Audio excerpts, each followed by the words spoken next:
त्यो समयमा हजुरले कस्तो खालको एउटा परमेश्वर राज्य वृद्धिको निम्ति काम गर्दाखेरि कस्तो खालको सतावटहरू, कस्तो खालको है तपाईँलाई प्रेसरहरू है, हुन त गभर्मेन्टबाट पनि आयो होला, धेरै ठाउँबाट पनि आयो, हजुरलाई यदि त्यो सेयर गर्न मिल्छ भने हजुरले थोरै हाम्रो दर्शकबिनहरूलाई एउटा उहाँहरूलाई है एउटा भनौँ एउटा टेस्टिमोनी जस्तै होइन, गवाई जस्तै पनि हुन्छ होइन, अनि उहाँलाई भेट्न मिल्छ यो समय। हजुर वास्तवमा मैले प्रौला पाएको चाहिँ 1971 मा हो।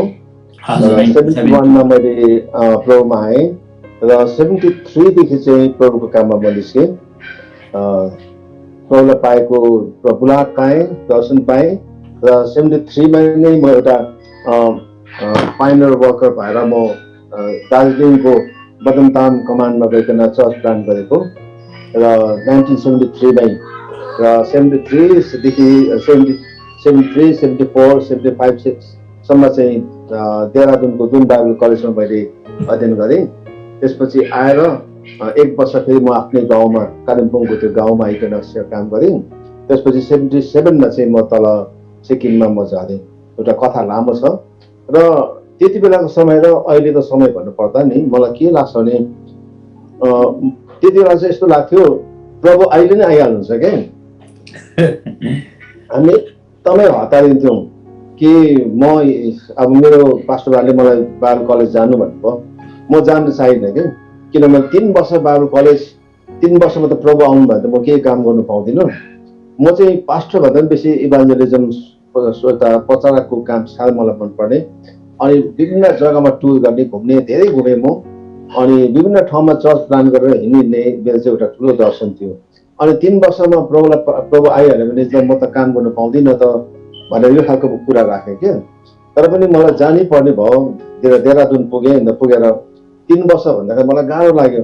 अनि मैले प्रिन्सिपललाई मैले बात मारेँ क्या, मलाई म सेकेन्ड इयरमा राखिदिनुहोस्, त्यो फर्स्ट इयरको सबै कोर्स पनि मलाई दिनुहोस्, मलाई 2 महिना दिनुहोस्, 2 महिना चाहिँ मलाई त्यो फर्स्ट इयरको कोर्स दिनुहोस्, म सेकेन्ड इयरमै बस्छु।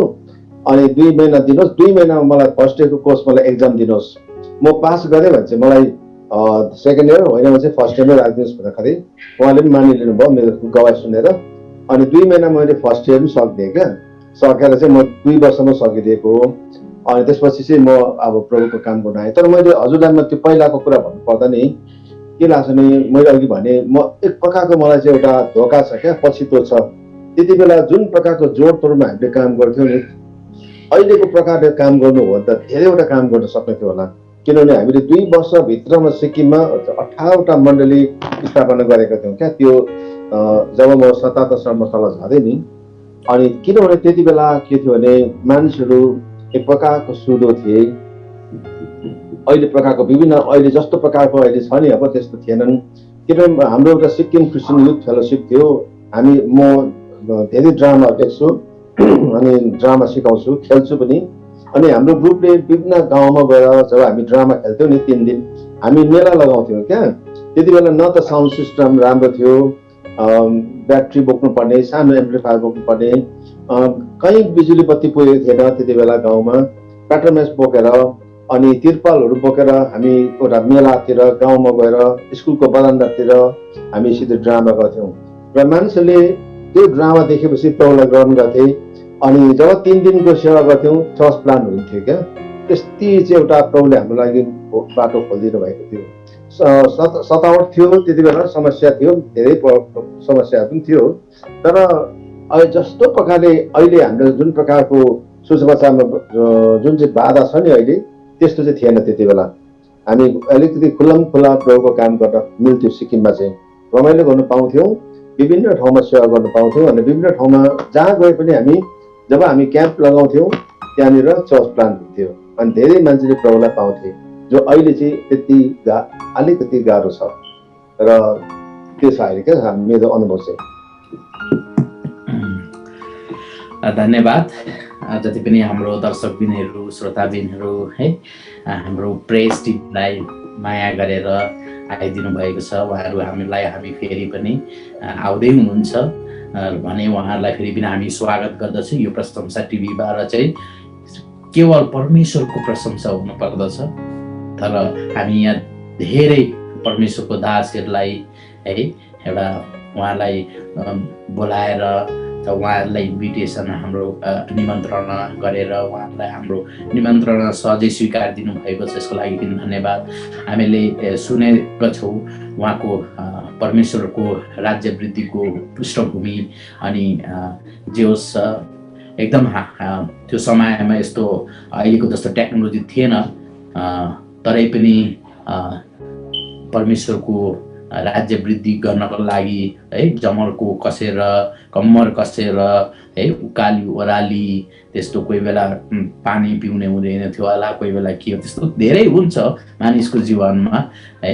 अनि जति पनि हाम्रो परमेश्वरको दासहरू हुनुहुन्छ है, जो परमेश्वरको राज्यमा आफूलाई मरिमेटी है ज्यान पनि जाओस् है, अनि जति पनि हाम्रो अग्रजहरू हुनुहुन्छ है, जसले चाहिँ म बरुभन्दा देश छोड्छु है, म बरुभन्दा मेरो भुटान देश छोड्छु, तर म येशूलाई कहिले पनि छोड्दिनँ भनेर हाम्रो परमेश्वरको दासहरू है, जो है पास्टर नर्बु है, अनि पास्टर जोन मगर, अनि यस्ता मैले सबैको नाम लिन सकेको छैन, मलाई अहिले त आएको छैन, म क्षमा चाहन्छु। हाम्रो सम्पूर्ण जति पनि दर्शकबिनहरू हुनुहुन्छ उहाँहरू चाहिँ हाम्रो लागि एउटा है परमेश्वरको राज्य वृद्धिको निम्ति उहाँहरूले चाहिँ हाम्रो लागि एउटा ठुलो एउटा प्रेरणा हुनुहुन्छ, उहाँहरू एउटा खम्बा हुनुहुन्छ, हाम्रो स्रोत हुनुहुन्छ है।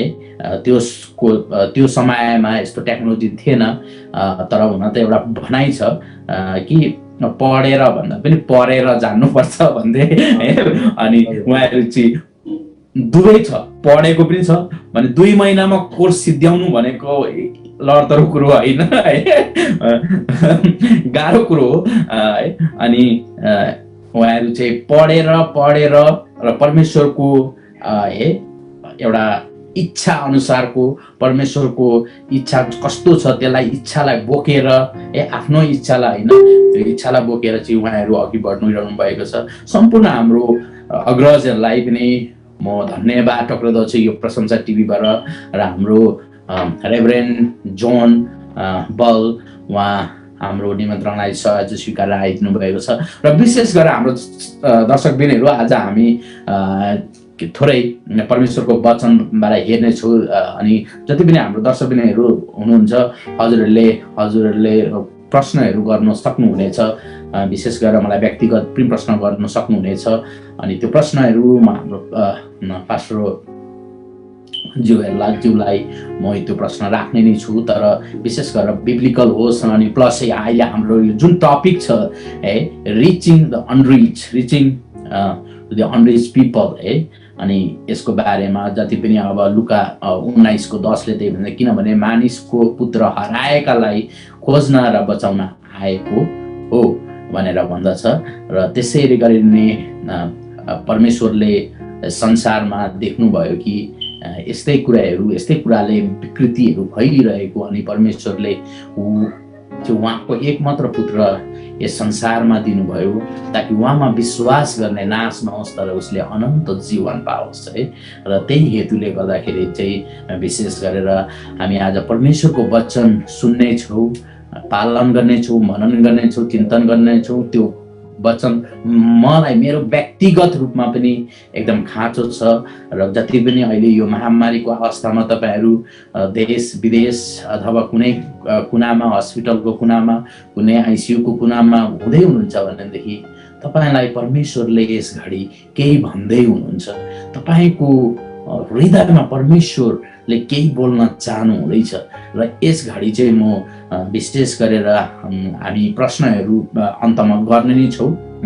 जति पनि दर्शकबिनहरू हामीलाई प्रश्न गर्नुहोस्, तर बिब्लिकल जति पनि हाम्रो विषय छ त्यो विषयमा रहेर हजुरहरूले प्रश्न गर्न सक्नुहुन्छ। हाम्रो कमेन्ट बक्समा पनि गर्न सक्नुहुनेछ, हजुरहरूले मलाई व्यक्तिगत पनि गर्न सक्नुहुनेछ।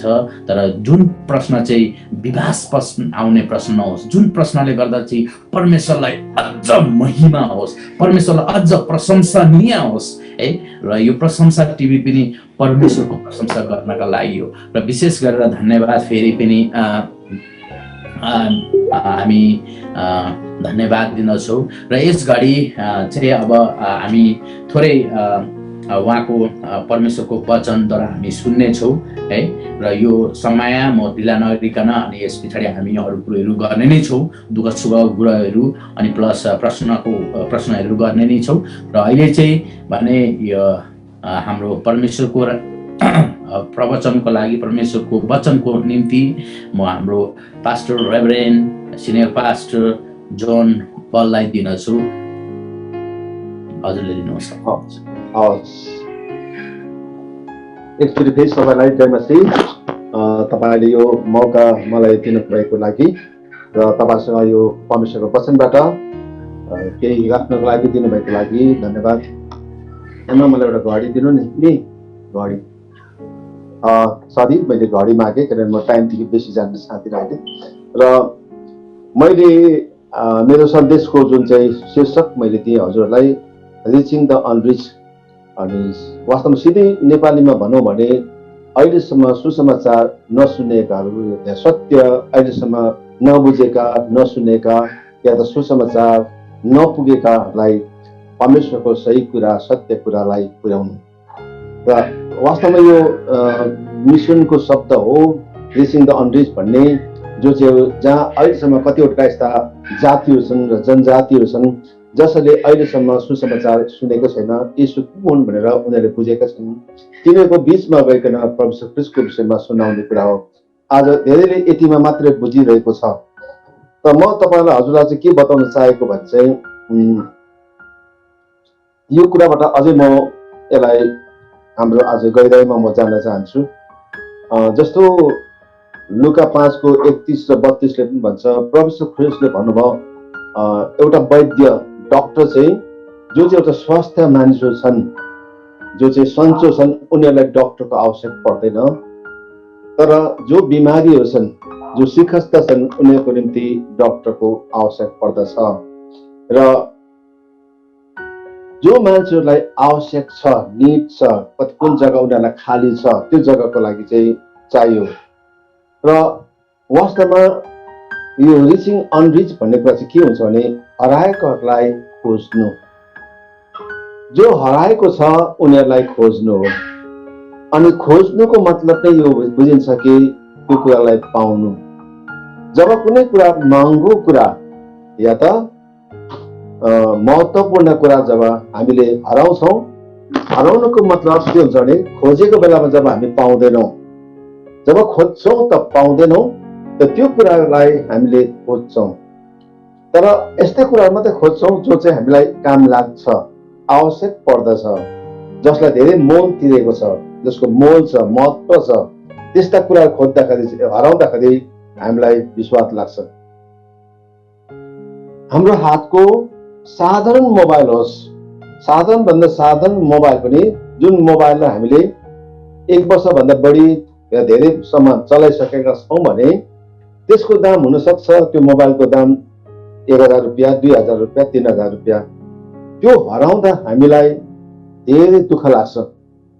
त्यो कति महँगो मोबाइल भनेर होइन, तर त्यो मोबाइलभित्र कति चाहिँ आफ्नो फोन छ, कति कुराहरू छ त्योभित्र, त्यो हराउँदाखेरि हामीलाई ठुलो खेद हुन्छ। दामसँग मन माने छैन। हुनसक्छ हाम्रो जीवनमा 200 रुपियाँको मनी पर्स हराउला। 200 रुपियाँको मनी पर्स हराउँदा यो त 200 रुपियाँ त हो मनी पर्स भनेर हामी कहिले पनि हामी त्यसलाई त्यतापट्टि जाँदैनौँ। तर 100 रुपियाँ या त 200 रुपियाँको मनी पर्स भित्र आफ्नो के चिज छ, कति रुपियाँ छ, या त के डकुमेन्ट्सहरू छ, के कागज राखेको छ, त्यसको हामी याद राख्न थाल्छौँ। अनि कसैले त्यो मनी पर्सको दाम कति थियो तिमीले हराएको भने मेरो 200 रुपियाँ, लु 1000 को मनी पर्स ल्याउन त भन्दा हामी कहिले पनि सन्तुष्ट हुँदैनौँ, किनभने त्यो भित्र धेरै इम्पोर्टेन्ट डकुमेन्ट्स हामीले राखेको हुन्छौँ। हामीहरूको जीवनमा पनि आज धेरैपल्ट रिचिङ द अनरिच भन्नाले जीवनमा यस्तो हामीमा जानुपर्छ, कुनै यस्ता महत्त्व कुराहरू, एकदमै इम्पोर्टेन्ट कुराहरू, ईश्वरीय कुराहरू लस भएको छ, हराएको छ। ती कुरासँग कहाँ हराएको छ भन्ने एउटा त्यसलाई त्यहाँसम्म पुग्नु हो।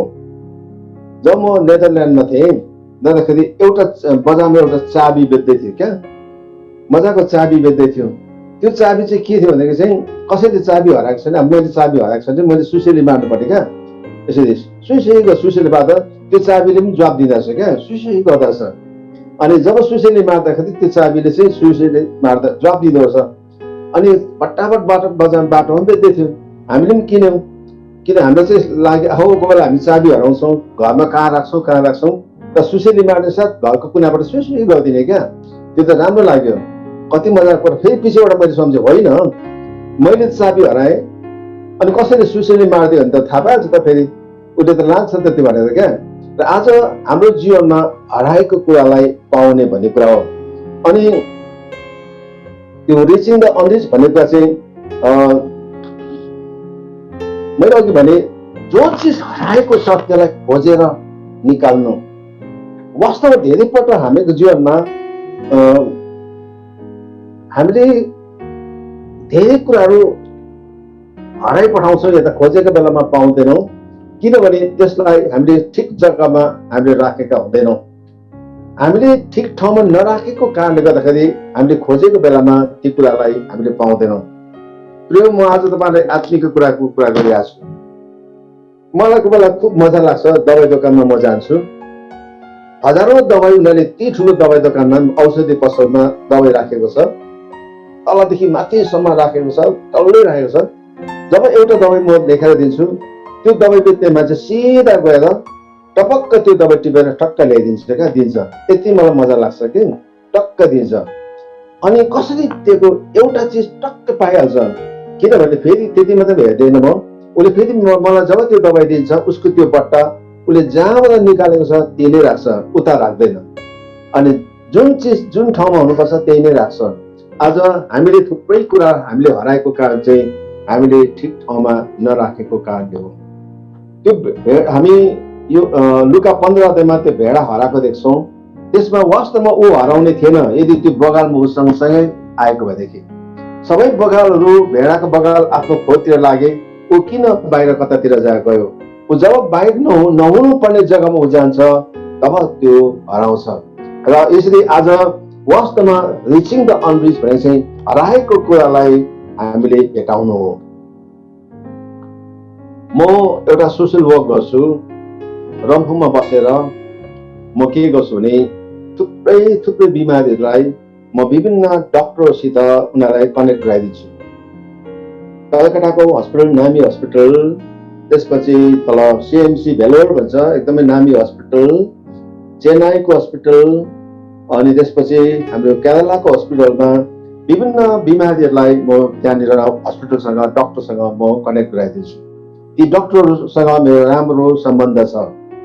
अनि हजारौँ कतिले लाखौँ रुपियाँ पैसा खर्च गरिसकेका हुन्छन् सिक्किममा, सिलगढीमा बसेर, तर उनीहरूले त्यो बिमारीबाट छुटकारा पाएको हुँदैन। जब उनीहरू म कहाँ आउँछन्, उनीहरूलाई याद छ मैले यो काम गर्छु भनेर, अनि म उनीहरूलाई के गर्छु भने त्यो डक्टरसँग सम्पर्क गराइदिन्छु।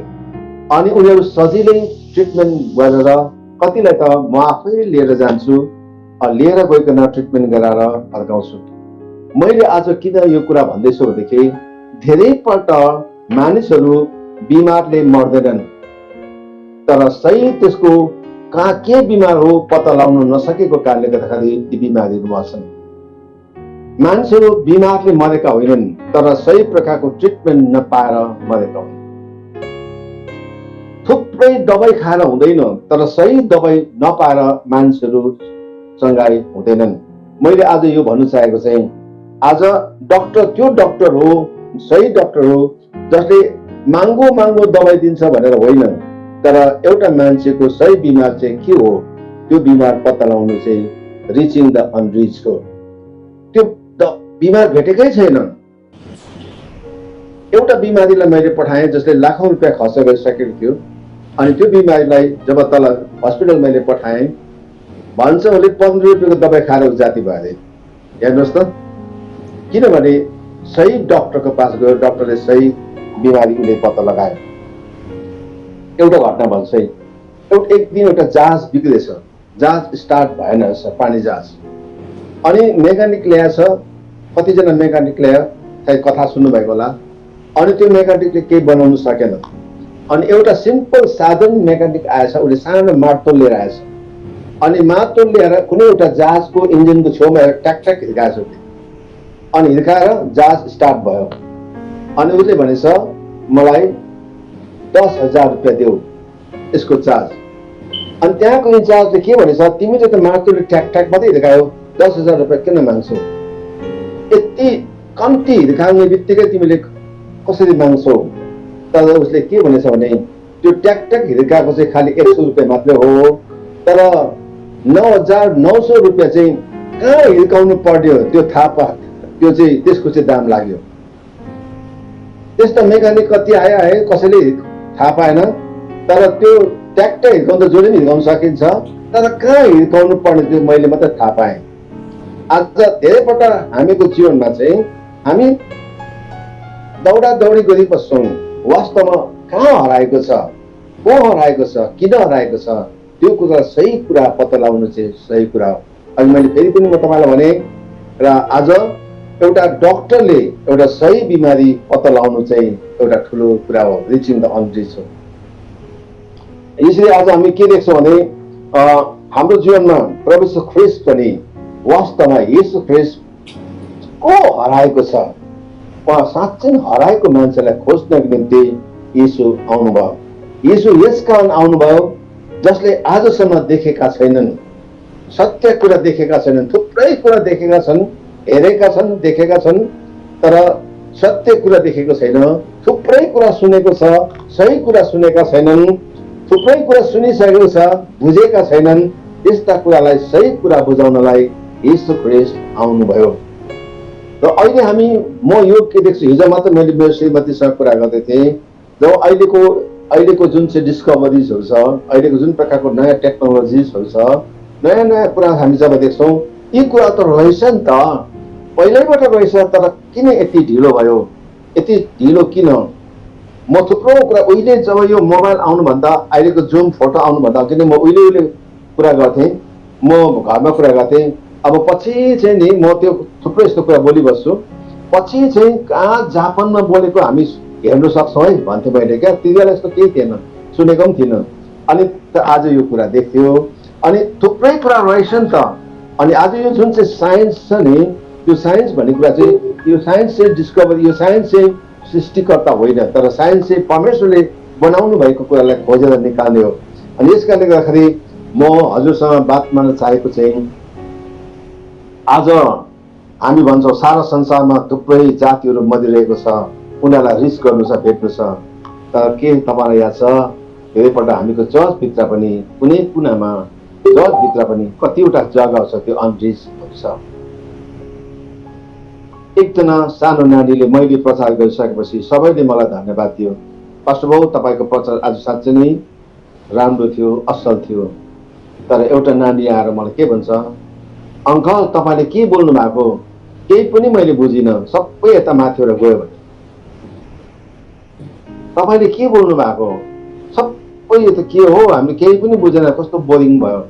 त्यतिखेर मैले के सम्झेँ भने, जब एउटा नानी आउँछ भने त्यो नानी अनरिच भयो, त्यसले केही पनि बुझेन, केही पनि बुझेन। एक्जाम्पल, यदि मैले त्यहाँ 10वटा पानीको बोतल छ, मलाई 1 बाल्टी पानी कसैले दिएको छ, मलाई पानी भर्न, त्यो बोतललाई पानी भर्नलाई मलाई लगाइएको छ। मेरो काम हो त्यो 10वटा बोतललाई मैले पानी भर्नुपर्छ मेरो बकेटबाट, हातमा मग पनि छ। मैले के गर्नु थालेँ, त्यो बोतलमा राखेर, बोतल भुइँमा राखेर मैले बाल्टीको पानी मगमा उगाउँदै त्यो बोतलमा मैले फ्याँक्न थालेँ। केही समयपछि के हुन्छ भने बाल्टीको पानी सिद्धिन्छ, म पनि थाक्छु। तर जब म बोतलमा हेर्न जाँदाखेरि त्यो अलि मात्रै बोतलमा पानी छ, कुनै बोतलमा एउटै पानी पनि छैन। कसैले हेर्दा चाहिँ भन्छ मैले त्यो बोतलमा पानी भरिरहेको छु, म व्यस्त छु, खटिरहेको छु, काम गरिरहेको छु, तर त्यो बोतलभित्र पानी छैन, कुनै बोतलमा एउटै पानी पनि छैन। त्यो बोतल अनरिच भयो। त्यसलाई वास्तवमा मैले के गर्न लागेको छु, मेरो जुन चाहिँ मेरो उद्देश्य छ, मेरो जुन चाहिँ काम छ, त्यो अचिभ भएन, त्यो पुरा भएन। यदि मैले साँच्चै त्यो बोतलमा पानी भर्नु हो भने माथिबाट पानी फ्याँकेर होइन, तर प्रत्येक बोतललाई समातेर मैले त्यहाँ कप लगाएर पानी भर्नु पर्ने हो। र आज हामीको जीवनमा के देख्छौँ भने धेरै पटक हामीको चर्चभित्र पनि हुनसक्छ कतिजना मान्छेहरू खाली नै होला। मेरो शिक्षा के छ भने चर्चभित्र कुनै एकजना मान्छे पनि प्रथमचोटि त्यो चर्चमा आएको छ भने हामीको प्रचार जे नै प्रचार भए तापनि वास्तवमा ती व्यक्तिलाई हामीले फोकस अवश्य पनि गर्नुपर्छ। एकैपल्टमा मेरो एउटा गीतले भन्छ, जब हामी प्रचार चर्चभित्र हामी आउँछौँ, त्यो एक विधवा छ भने उसको आँखाको आँसु पुछिनुपर्छ। कोही मान्छे घायल भएर आएको छ भने उसलाई त्यो दिनको वचनले उसको घाउमा मलमपट्टि पुग्नुपर्छ। कुनै प्रश्न लिएर आएको छ भने त्यो प्रश्नको उत्तर उसले पाउन सक्नुपर्छ। एकै दिनमा पनि उसले जीवनमा कुनै एउटा टर्निङ पोइन्ट, एउटा बदलाव भन्ने कुरा आउन सक्नुपर्छ। यस कारणले मैले आज के भन्छु भने आज हामीको परिवारमा पनि कतिजनाहरू अनरिच होला, सबैजना एउटै होइन होला, छैन होला। कतिजना परमेश्वरको कुरामा ज्ञानमा ईश्वरसितको सम्बन्धमा आज धेरैवटा कमजोर होला। हामी यसरी तर प्रभुको इच्छा चाहिँ के छ भने हरेक व्यक्ति प्रत्येकजनाले सत्य कुरालाई जानोस् अनि सत्य कुरालाई पाउन सकोस्। मेरो घरमा 12 जनाको परिवार थियौँ, 12 जना नानीहरू थिए, 6 जना छोरीहरू, 6 जना छोराहरू। जब हामी 16 जनाको थियौँ तब के हुन्थ्यो, मेरो बाबाले के भन्नुहुन्थ्यो भने सबैले खाना पुग्यो अनि एकजना छैन भने पनि ऊ खोइ कुनै मिठो खाना छ भने, राम्रो खाना छ भने हरेकजना आओस्, सबैजना सँगै खाउँ, सबैले बराबर खाउँ भन्ने उहाँले चाहनुहुन्थ्यो। 16 जनाको परिवारमा सबैजनाले एकै खालको खाना खाउँ, मजाको कुरा लाग्थ्यो मलाई। र आज यसरी आज हाम्रो चर्चमा धेरैपल्ट हामी यसरी बराबर सबैले पाउनु पर्ने कुरा पाउनुपर्छ। अब के गरिन्छ भने धेरैपल्ट के हुन्छ भने हामी सिकाउँछौँ तर मान्छेले सिक्दैनन्। कतिले बुझाउँछौँ बुझ्दैनन्। मेरो गाउँमा म एउटा सत्य कुरा बताउँछु है। मेरो गाउँमा एकजना मान्छेले नि उसको सिकाउने मान्छे टिचरको नाम चाहिँ गङ्गाराम अनि सिक्ने मान्छेको नाम चाहिँ भुइमुसा। हेर्नुहोस् नामै उसको भुइमुसा। उसले नेपाली सिकाएको, नेपाली पढाएको, क ख ग पढाउँदै गयो। जब तालबिसमा पुगे नि, तालबिसा भन तलतिर आउँछ, तालबिसा भन्नै आउँदैन उसलाई। तालबिसा भन तलतिर, तालबिसा भन तलतिर। उसलाई वाक्कै लाग्छ तालबिसा भन्न नजान्दाखेरि अब होस् मर्दिसम्म जानु पर्दैन, मर्दिसा भन मासतिर। उसले जीवनमा कहिले पनि तालबिसा भन्न सकेन, मर्दिसम्म भन्न सकेन, त्यतिमै भयो। धेरैपल्ट आज हामी सिकाइरहेका छौँ, बुझाइरहेका छौँ, मान्छेले बुझ्दैन, सिकाइरहेका छौँ उनीहरूले सिक्दैनन्। त हामी कसरी सिकाउँदैछौँ? म एउटा घटना म तपाईँलाई बताउँछु है। एउटा बर्मेक भन्ने जग्गामा म प्रचार गर्न गएँ। ती बेला एकदम नयाँ थिएँ, त्यो 1972 सालको कुरा हो। जब एउटा मान्छेलाई मैले घरको आँगन सिकुवामा बसिरहेको भेटेँ मुढामा, अनि खुसी लाग्यो, नयाँ जोस छ, भर्खरै प्रबल पाएको। त्यो मान्छेलाई मैले 2 घन्टा प्रचार गरेँ। 2 घन्टा त्यो मान्छेले आना ओ नगरिकन वचन मेरो सुन्नुभयो। म यति साह्रो खुसी भएँ, हेर्दा राम्रै थियो त्यो मान्छे, यति साह्रो खुसी भयो म त। अब चाहिँ यो गाउँमा पहिलो फ्रुट यो मान्छे हुने रहेछ, एकजना विश्वासी छैन। अब यो मान्छेले चाहिँ प्रभुलाई ग्रहण गर्ने रहेछ, किनभने कसैले मलाई अपोज पनि गरेन। 2 घन्टा प्रचार गरिसकेर मैले सोधेँ, दाजु मैले बताएको कुरा तपाईँलाई कस्तो लाग्यो? मैले तपाईँलाई कस्तो लाग्यो भन्दाखेरि त यस्तो प्रकारले जवाब दियो, कस्तो प्रकारले जवाब दियो। त्यति बेला पर बारीको एउटा मान्छेले भन्छ, भाइ त्यो मान्छे त लाटो हो, बहिरो र लाटो, सुन्दैन पनि बोल्दैन पनि। हेर्नुहोस् त, अब त्यो मान्छे कसको कसूर हो? एउटा मान्छे जसले चाहिँ सुन्दैन पनि रहेछ अनि बोल्दैन पनि रहेछ। त्यस्तो गुङ्गोलाई चाहिँ मैले 2 घन्टा प्रचार गरेछु। त्यति बेला उसको कसूर भएन, त्यो कसूर मेरो भयो। वास्तवमा मैले त्यो व्यक्तिलाई पहिलेबाट सोध्नु पर्ने थियो, अनि मैले धेरै कुरा मैले सिकेँ एउटा मेरो गल्तीबाट। अनि कसैलाई प्रचार गर्दाखेरि लगातार बोली नरहनु, तर बेला बेलामा उसलाई सोध्नु पनि पर्ने रहेछ। हेर्नुहोस् न, मैले 2 घण्टा मेरो टाइम व्यर्थ भयो। आज धेरैपल्ट आज हामीको गाउँमा, हामीको मण्डलीमा, हामीको समूहमा, सङ्गतिमा हामी धेरै मेहनत गरिरहन्छौँ, तर कतिले बुझ्न सकेको छैन। यसरी हामी के देख्छौँ भने मेरो गाउँको कुरा गरौँ, म कालिम्पोङको एउटा गाउँबाट हुँ। त्यो गाउँमा प्राय 100 वर्षभन्दा बढी समयदेखि सुसमाचार प्रचार गरिरहेको हो। विभिन्न मिसनरीज आइकन प्रचार गरेका हुन्। तर त्यसपछि फेरि पनि त्यो गाउँको एउटा स्कुलको हेडमास्टरले 40 वर्षसम्म त्यो गाउँमा सुसमाचार प्रचार गरेका हुन्। स्कुलमा उहाँले बाइबल सुनाएका हुन्, प्रचार गरेका हुन्, प्रभुका गीतहरू सुनाएका हुन्। तर उनले 40 वर्षसम्म यसरी गर्दा पनि त्यो गाउँ जहिले पनि अनरिच भयो। एकजना मान्छेले पनि प्रभु येशूलाई मुक्तिदाताको रूपमा ग्रहण गरेन, कोही पनि भएन। तर 1971 सालमा 1971 मा के भयो भन्दाखेरि जब मेरी आमा अति नै सिकस्त हुनुभयो, बाबा बितेको 1 वर्ष मात्रै भएको थियो। अनि जब आमा मुटुको बिमारले, उसको कार्डियो प्रब्लम समस्याले डाक्टरले उसलाई छुट्टी दियो, अब कहीँ लाँदा पनि ठिक हुन सक्दैन। अनि अन्तमा उसको लागि अब मर्न बाहेक अरू केही पनि थिएन। एक रातिको कुरा उहाँलाई भुइँमा सुताइएको थियो। सबै भाइ बहिनी, दाजु दिदीहरू वरिपरि बसेर रोइरहेका थिए। आमाले अन्तिम शब्द आफ्नो छोराछोरीसित बाँडिरहनु भएको थियो। उहाँको मुटुको धड्कन बाहिरबाट देखिन्थ्यो। अनि यति साह्रो व्यथा पीडामा उहाँ छटपटिरहेको रहनु भएको थियो। अब उसलाई धेरै कष्टको साथमा अब उहाँ मर्नु लाग्नु भएको थियो। गाउँमा एकजनाले प्रभुलाई पाएको छैन। हामी सबैजना कोही पनि येशूलाई चिनेका छैनौँ। सुन्नु त सुनेका छौँ, तर येशूलाई कहिले मुक्तिदाताको रूपमा ग्रहण गरेका छैनौँ। धेरै ठुलो गाउँ हो। आमाको त्यो अवस्थालाई हेर्न नसकी म मेरो घरको कुनामा अँध्यारोमा गएँ। अनि मैले घुँडा टेकेँ। अनि जीवनमा प्रथमपल्ट मैले प्रार्थना गरेँ।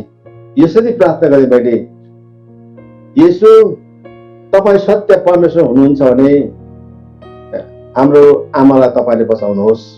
यति मात्रै मैले प्रार्थना गरेँ। म जान्दिनँ थिएँ प्रार्थना गर्नु। अनि जसरी यो प्रार्थना मैले गरिसकेँ, सबै मेरो दाजु दिदी भाइ बहिनीहरू जोडले चिचाएर रुन थाले। अनि म पनि दौडेर गएँ।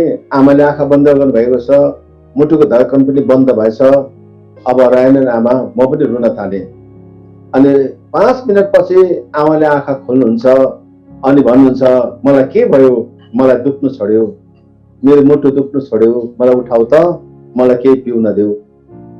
अनि आमा त्यति नै बेला जाति हुनु भएको थियो। त्यति बेला मैले आमालाई भने, आमा मैले त्यो भगवानलाई मैले प्रार्थना गरेँ जुन भगवान तपाईँलाई मन पर्दैन थियो। मैले भगवान शब्द त्यतिबेला येशू भन्ने भगवानलाई मैले प्रार्थना गरेको थिएँ। अनि त्यही बेलुकी हामी सम्पूर्ण परिवारले प्रभु येशू ख्रीष्टलाई पछ्याउने हामीले अटोट गर्यौँ। त्यो थियो 1971 सालको कुरा, 1971 को कुरा हो। त्यसपछि समस्या आयो। समाजले हाम्रो घर परिवारलाई बहिष्कृत गरिदियो। सन्तानले हामीलाई हामी मर्यौँ भनिकन उनीहरूले हामीलाई घेवा गरिदियो।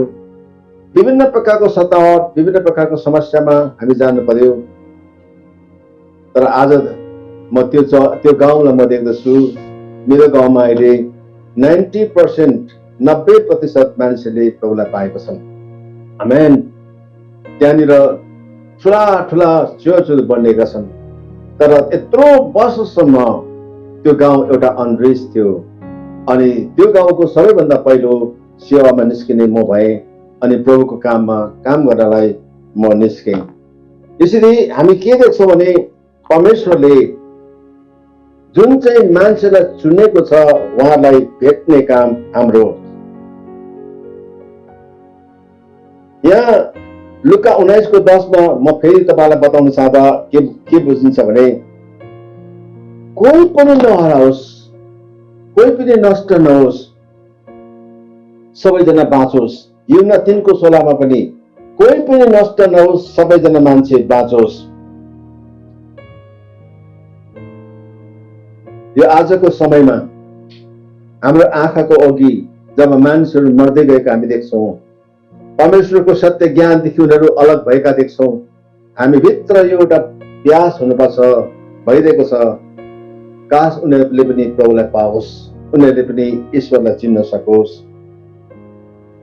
मैले भने म पनि एउटा शिक्षक हुँ, टिचर हुँ, म स्कुलमा पढाउँछु र मेरो एजुकेसनको शिक्षाको आफ्नै मेरो परिभाषा छ। अनि म भन्छु व्हाट इज एजुकेसन?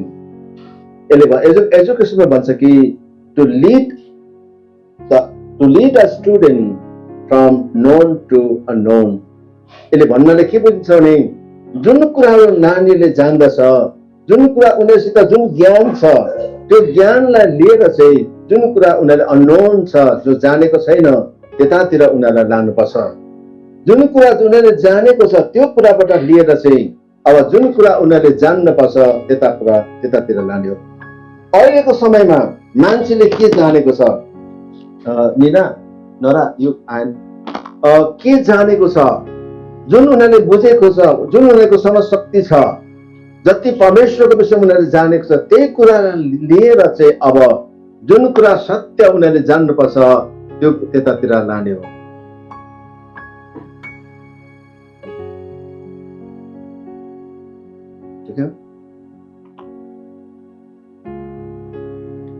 हजुरलाई मैले बताउँदै थिएँ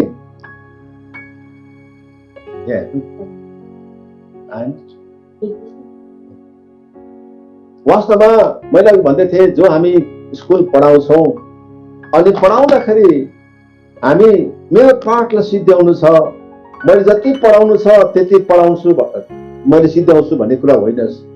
तर मैले पढाउँदै गरेको नानीहरूले चाहिँ सबैले बुझेको छ कि बुझेको छैन, मैले बोलिरहेका कुराहरू उनीहरूले जानेको छ कि जानेको छैन, उनीहरूले सिक्दैछ कि सिकेको छैन, उनीहरू प्रत्येक दिन उनीहरूको वृद्धि इम्प्रुभमेन्ट भइरहेको छ कि भइरहेको छैन भन्ने कुरा चाहिँ एउटा टिचरले।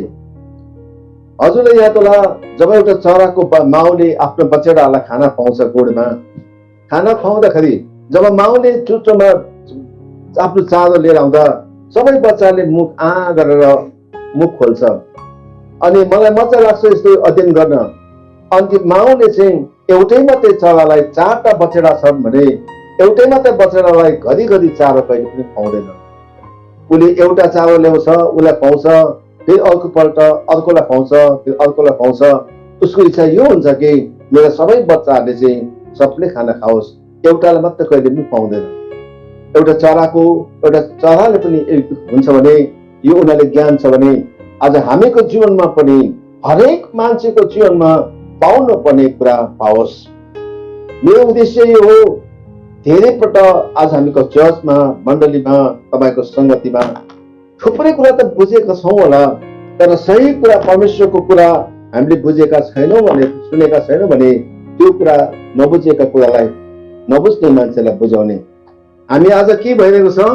जसले प्रशस्त बुझिरहेको छ उनीहरूलाई नै बुझाइरहेको छौँ, जससित प्रशस्त खाना छ उसलाई नै पाइरहेको छौँ, जससित प्रशस्त लाउनलाई लुगा छ उसलाई नै दिइरहेको छौँ, जसको घरमा प्रशस्त छ उसलाई नै दिइरहेको छौँ।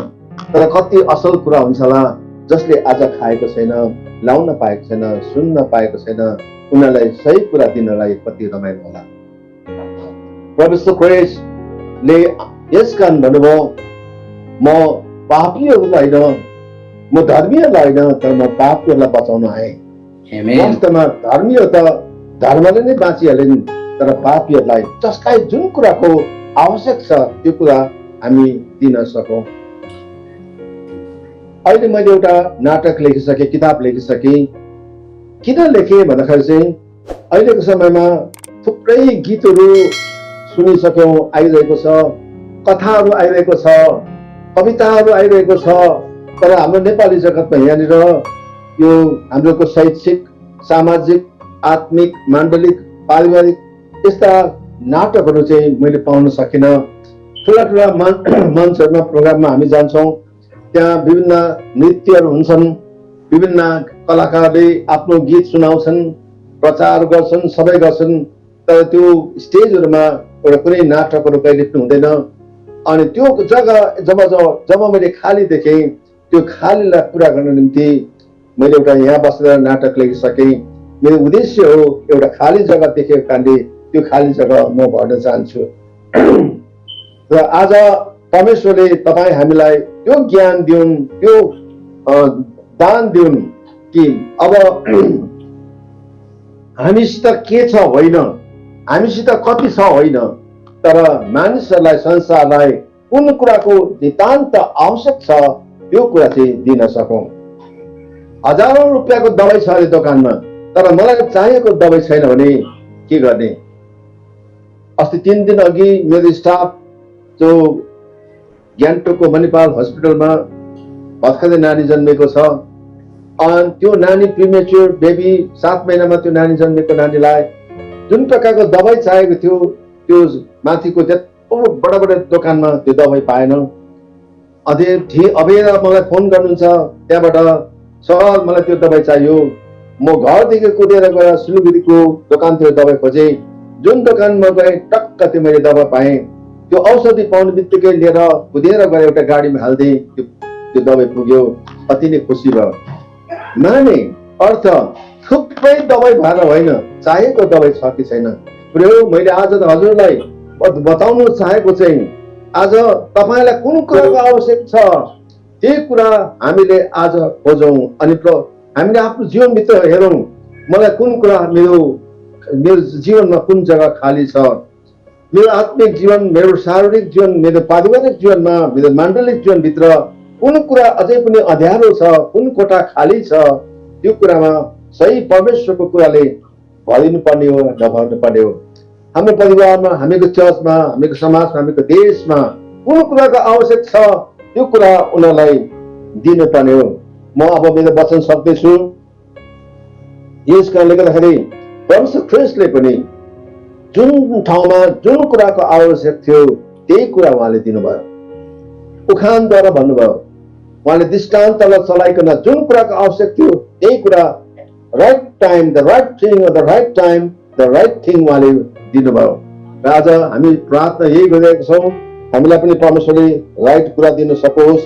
र आज संसारले किन बुझ्दैनन्, किन अझै अनरिच छ, हामीको समाज, हामीको ठाउँ पनि किन अझै अनरिच छ भन्दाखेरि केही कारणहरू छ। किन मान्छेले बुझ्न मन गर्दैनन्? वचनले भन्छ उनीहरूको आँखा अन्धो बनाइदिएको छ, उनीहरूले देख्न सक्दैनन्। त्यो कुरा ठिकै होला, तर त्यो बाहेक अरू रिजनहरू पनि होला, अरू कारणहरू पनि होला। किनभने संसारले जुन कुरा बुझ्नु पर्थ्यो नबुझेर झुटा कुरा बुझेका छन्, असत्य कुराहरू बुझेका छन्। प्रभु यीशु ख्रीष्टको पालामा यही भएको थियो। प्रभुलाई मान्छेले रङ दृष्टिकोणले हेरिरहेको थियो। जो प्रभुले सत्य प्रचार गर्नुहुन्थ्यो मान्छेले त्यसको अपोज गर्थ्यो, किनभने उनीहरूभित्र चाहिँ अर्कै कुरा छ। प्रभुले यो गर्नु खोज्दैछ, यसो गर्नु खोज्दैछ, यो गर्नु खोज्दैछ। नेगेटिभली, नकारात्मक कुराले, नकारात्मक दृष्टिले उनीहरूले यीशुलाई हेर्दाखेरि सत्य कुरा उनीहरूलाई के भएछ भने रेजिस्ट गर्दैथ्यो, डिफेन्सिभ, सत्य कुरा पाइरहेका थिएनन्।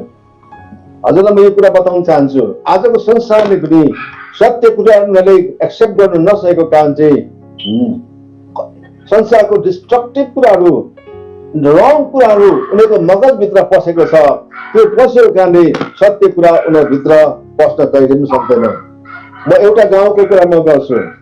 त्यो एउटा गाउँमा जब हामी प्रचार गर्न जान्थ्यौँ, मान्छेले हामीलाई आँगनमा बस्न पनि दिन्थेन, पानी पिउन पनि नदिने, अनि हाम्रो सुसमाचार पटक्कै नसुन्ने, हामीले दिएको ट्र्याक्स पर्चा त यस्तो टिपेर यस्तो फ्याँकिदिने, यति साह्रो छिछि र दुरदुर गर्ने हामीलाई। हामी बुझ्न सक्दैनौँ। हामी सम्झिन्थ्यौँ हामी इसाई भएको कारणले हामीलाई उनीहरूले यसरी सताएको होला, छिछि र दुरदुर गरेको होला हामी सम्झिन्थ्यौँ, त्यही सम्झिन्थ्यौँ। अनि हामीलाई जसको घरमा गयो त्यस्तै नै त्यही खालको व्यवहार गर्ने, दुर्व्यवहार गर्ने हामीलाई नमिठो लाग्थ्यो। अनि हामी सम्झिन्थ्यौँ सायद हाम्रो प्रभुलाई उनीहरूले साह्रै घृणा गर्दो रहेछ, हामीलाई पनि उहाँले घृणा गर्दो रहेछ भनेर हामी सोच्थ्यौँ। तर केही वर्षपछि एउटा प्रभुले बाटो खोल्नुभयो, त्यहाँको गाउँका मान्छेले स्कुल खोल्ने भए, अनि त्यो स्कुलको लागि उहाँको गाउँका सम्पूर्ण समिति आइकन मलाई सहयोग माग्नुभयो उहाँहरूले। अनि मलाई पनि खुसी लाग्यो। म र मेरो श्रीमती हाम्रो ठाउँ छोडेर जब उनीहरूको त्यो गाउँमा गयौँ, जुन गाउँमा हाम्रो पटक्क कुरा नसुन्ने, हामीलाई बस्न खान पिउन नदिने, त्यो गाउँमा हामीले घर क्रिया लिएर बस्यौँ। उहाँको जुन प्रकारको एउटा डाउनफल हुँदै गएको स्कुललाई हामीले फेरि पनि उत्थान गऱ्यौँ, मेहनत गऱ्यौँ। स्कुललाई हामीले केही महिनाभित्रमै यति राम्रो अवस्थामा स्ट्यान्डर्डमा हामीले पुर्यायौँ। त्यो देखेर त्यो गाउँको मान्छे अति नै खुसी भए। अब आउन थाले, उनीहरू हाम्रो घरमा आउन थाले, हामीलाई पनि बोलाउन थाले। अब अस्तिसम्म आँगनमा बस्नु नदिनेले अब त घरभित्र बोलाए, खाना दिन थाले, उनीहरूले हामीले सबै प्रकारको सहयोग दिन थाले। त्यसपछि उहाँले जब हामीले सुसमाचार सुनायौँ, उहाँले हामीप्रति गरेको जुन चाहिँ छिटछिटो दूर बारेमा हामीले सोध्दा उहाँले भन्नुभयो, तपाईँहरू क्रिस्चियनहरूले त प्रत्येक तपाईँको डिसेम्बरको 25 तारिक 7 दिन भएको गाईको बाछा तपाईँले काट्नुहुन्छ अरे, अनि 7 दिन भएको गाईको बाछालाई काटेर चाहिँ तपाईँले यीशुको रगत भनेर तपाईँले पिउनुहुन्छ अरे नि त। यो कुरा हामीले सुनेका छौँ। त्यस कारणले तपाईँहरू साह्रै घिन लाग्छ तपाईँलाई देख्दाखेरि। हेर्नुहोस् त कति रङ, कति एउटा कसैले यो प्रकारको कुरा उनीहरूको बिचमा फैलाइदिएको छ। त्यस कारणले गर्दाखेरि उनीहरूले छिचिँदा दूर गरेको छ। जब उनीहरूले सत्य कुरा उनीहरूलाई बुझाइदियो भने हामीले सही कुरा बुझाइदियौँ। आज त्यो गाउँमा बडे 3वटा ठुल्ठुलो मण्डली छ, आज ठुल्ठुलो चर्च छ, अनि उनीहरूले कुरा बुझे। धेरैपल्ट आज हामीको जीवनमा पनि यदि साँचो परमेश्वरको कुरालाई हामीले ग्रहण गर्न नसकेको कुरा, हामीको जग्गा आज खाली भएको जग्गा चाहिँ आज नहुनु पर्ने नबुझ्न एउटा झुट्टा कुराहरू हामीको जीवनमा आएको कारणले गर्दाखेरि हामीले परमेश्वरको सत्य कुरालाई हामीले लिन सक्दैनौँ। यसकारण मैले तपाईँलाई भने, पहिला आज मान्छेको जुन प्रकारको शारीरिक संसारिक कुरा छ, हामीको जीवनबाट यो कुरालाई निकाल्नुपर्छ। अनि यही प्रकारले आज जब हामीको जीवनमा फल्स टिचिङहरू, झुटा शिक्षाहरू जो चाहिँ अबाइबलीय छ, जो चाहिँ ईश्वरीय छैनन्, यस्ता कुरा हामीको जीवनमा छ भने सही कुराको निम्ति हाम्रो जग्गाहरू, हाम्रो जीवनहरू एउटा अनरिच भएर जान्छ। र अन्तमा हजुरसँग म एउटा कुरा बताउँछु, किन परमेश्वरले हामीलाई बचाउनुहुन्छ, येशूले हामीलाई किन बचाउनु भयो, किन रिच गर्नुभयो। हामी हराएका थियौँ, हामी मरेका थियौँ, तर प्रभुले हामीलाई किन बचाउनु भयो। सल्भेसन भन्ने कुरा चाहिँ खालि एउटा it's not only to be saved, हामी बाँच्नु मात्र होइन, तर सल्भेसन उद्धार पाएको कारण चाहिँ हामी अरूलाई बचाउनु हो। आमेन। जब अँध्यारोमा हामीको हातमा जब एउटा बत्ती आउँछ, जब टर्च हामीको हातमा हुन्छ, साथीहरूसँग हामी हिँड्छौँ, हिँड्दाखेरि हामी कहिले पनि आफ्नो खुट्टामा मात्रै देखाउँदैनौँ, हामी अरू साथीहरूसँग टाढोसम्म त्यो बत्ती हामी देखाउँछौँ, अरूलाई पनि देखाइदिन्छौँ। र तपाईँले पाएको जीवन र मैले पाएको जीवन चाहिँ हाम्रो लागि मात्र होइन, त्यो अरूको लागि पनि हो। म यो भन्छु, परमेश्वरले हामीलाई खालि एउटा सेउ मात्रै बनाउनु भएको छैन, एउटा फल मात्रै बनाउनु भएको होइन, तर त्यो फलभित्र थुप्रै फल उमार्नु सक्ने बिउहरू पनि दिनुभएको छ। परमेश्वरले हामीलाई फल होइन बिउ बनाउन चाहनुहुन्छ। अनि परमेश्वरले हामीले खालि त्यो पिउने पानी मात्र होइन, तर परमेश्वरले त हामीले त पानीको मुहान पो बनाउन चाहनुहुँदछ, जहाँबाट लगातार पानी बगिरहन जाने। राजा मेरो पोलिसी के छ भने, यदि म बत्ती बन्नु हो भने म घरभित्रको बत्ती मात्रै बन्दिनँ। यदि घरभित्रको बत्ती मात्रै बन्छु भने त त्यो बत्ती निभ्यो भने घरभित्र मात्रै अँध्यारो हुन्छ। तर म त यस्तो बत्ती बन्न चाहन्छु जहाँ चाहिँ त्यो चौबाटोमा हिँड्ने मान्छेहरू त्यो सडकको ल्याम्प पोस्टमा बन्न चाहन्छु, ताकि जब त्यो बत्ती निम्छ धेरै मान्छेहरूलाई अँध्यारो हुँदछ।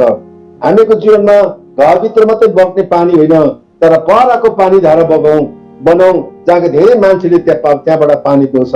जीवनमा उद्देश्य छ, लक्ष्य छ तपाईँको जीवनमा। अनि मेरो जीवनमा जब मैले प्रभुलाई पाएँ, मैले अघि भने तपाईँलाई मेरो गाउँमा सबैभन्दा पहिलोपल्ट मैले प्रभुलाई पाएँ, तर एउटा म एउटा बिउ भएछु। अनि जब मेरो गाउँमा चर्च स्थापना भयो हुने बित्तिकै मलाई परमेश्वरले एउटा नयाँ कुरा जग्गा देखाउनु भयो। म त्यो कुरा म बताउँछु। दार्जिलिङको त्यो बदमताम भन्ने कमानमा म गएँ, एकजना मान्छेले प्रौला पाएको थिएन। म एउटा गिटार, एउटा सानो ब्याग र सिम्पल जुत्ता बोकिकन म गएको थिएँ। जङ्गलको बाटो हिँडेर पुगेँ अनि धेरै टाढो थियो मेरो घरबाट त्यो जग्गा। अनि जब म त्यो जग्गामा पुगेँ, दाउरा कटेरोमा बसेँ अनि त्यहाँ बसेर सेवा गर्नु सुरु गर्न थालेँ। म प्रत्येक बेलुका गिटार बजाउँदै घर घर जान्थेँ। मान्छेले मलाई काँसे थालमा चामल दियो बालेर पैसा दिन्थ्यो माग्ने भनेर। त्यसपछि मैले नानीलाई पढाउन थालेँ, गिटार सिकाउन थालेँ। मान्छेले मलाई कम्प्लेन गर्न थाल्यो, यो मान्छेले हाम्रो नानीलाई क्रिस्चियन बनाउने रहेछ। त्यसपछि म चियापत्ती टिप्न थालेँ। पत्ती टिप्दै म प्रचार गर्थेँ, खेतालो जान्थेँ अनि दाउरा छिर्ने काम, बारी खन्ने काम गर्थेँ, गिटार बोक्थेँ, बाइबल बोक्थेँ। अनि त्यो घर बेलुका मलाई भात दिन्थ्यो, खाना दिन्थ्यो, त्यो घरमा प्रचार गर्थेँ। अब यो गाउँको मान्छेलाई क्रिस्चियन बनाउने रहेछ। उनीहरूले मलाई चिठी पठाउन थाल्यो, यो मान्छेलाई मार्नुपर्छ। मेरो लागि खाडल खन्यो, मार्ने मान्छे पनि पठायो मलाई। परमेश्वरले मलाई बचाउनु भयो। अन्त मलाई दुःख दिन थाल्यो, सतावट दिन थाल्यो। बिमारी ल्याउँथ्यो, बिमारीलाई प्रार्थना गर, प्रभुले चङ्गाई गर्नुभयो। अनि म एउटा घटना चाहिँ बताउँछु म तपाईँलाई। एक दिन एउटा घरमा के भयो भनेदेखि, त्यो राई घरमा त्यो घरको बाउ चाहिँ झुन्ड्याएर मर्यो। आफ्नै घरभित्र रुमभित्रै नै पासो लगाएर मर्यो। अब त्यो घरमा केही पनि कोही मान्छे बस्नु नसक्ने भयो। चिन्ता कता केही गर्दा पनि भएन।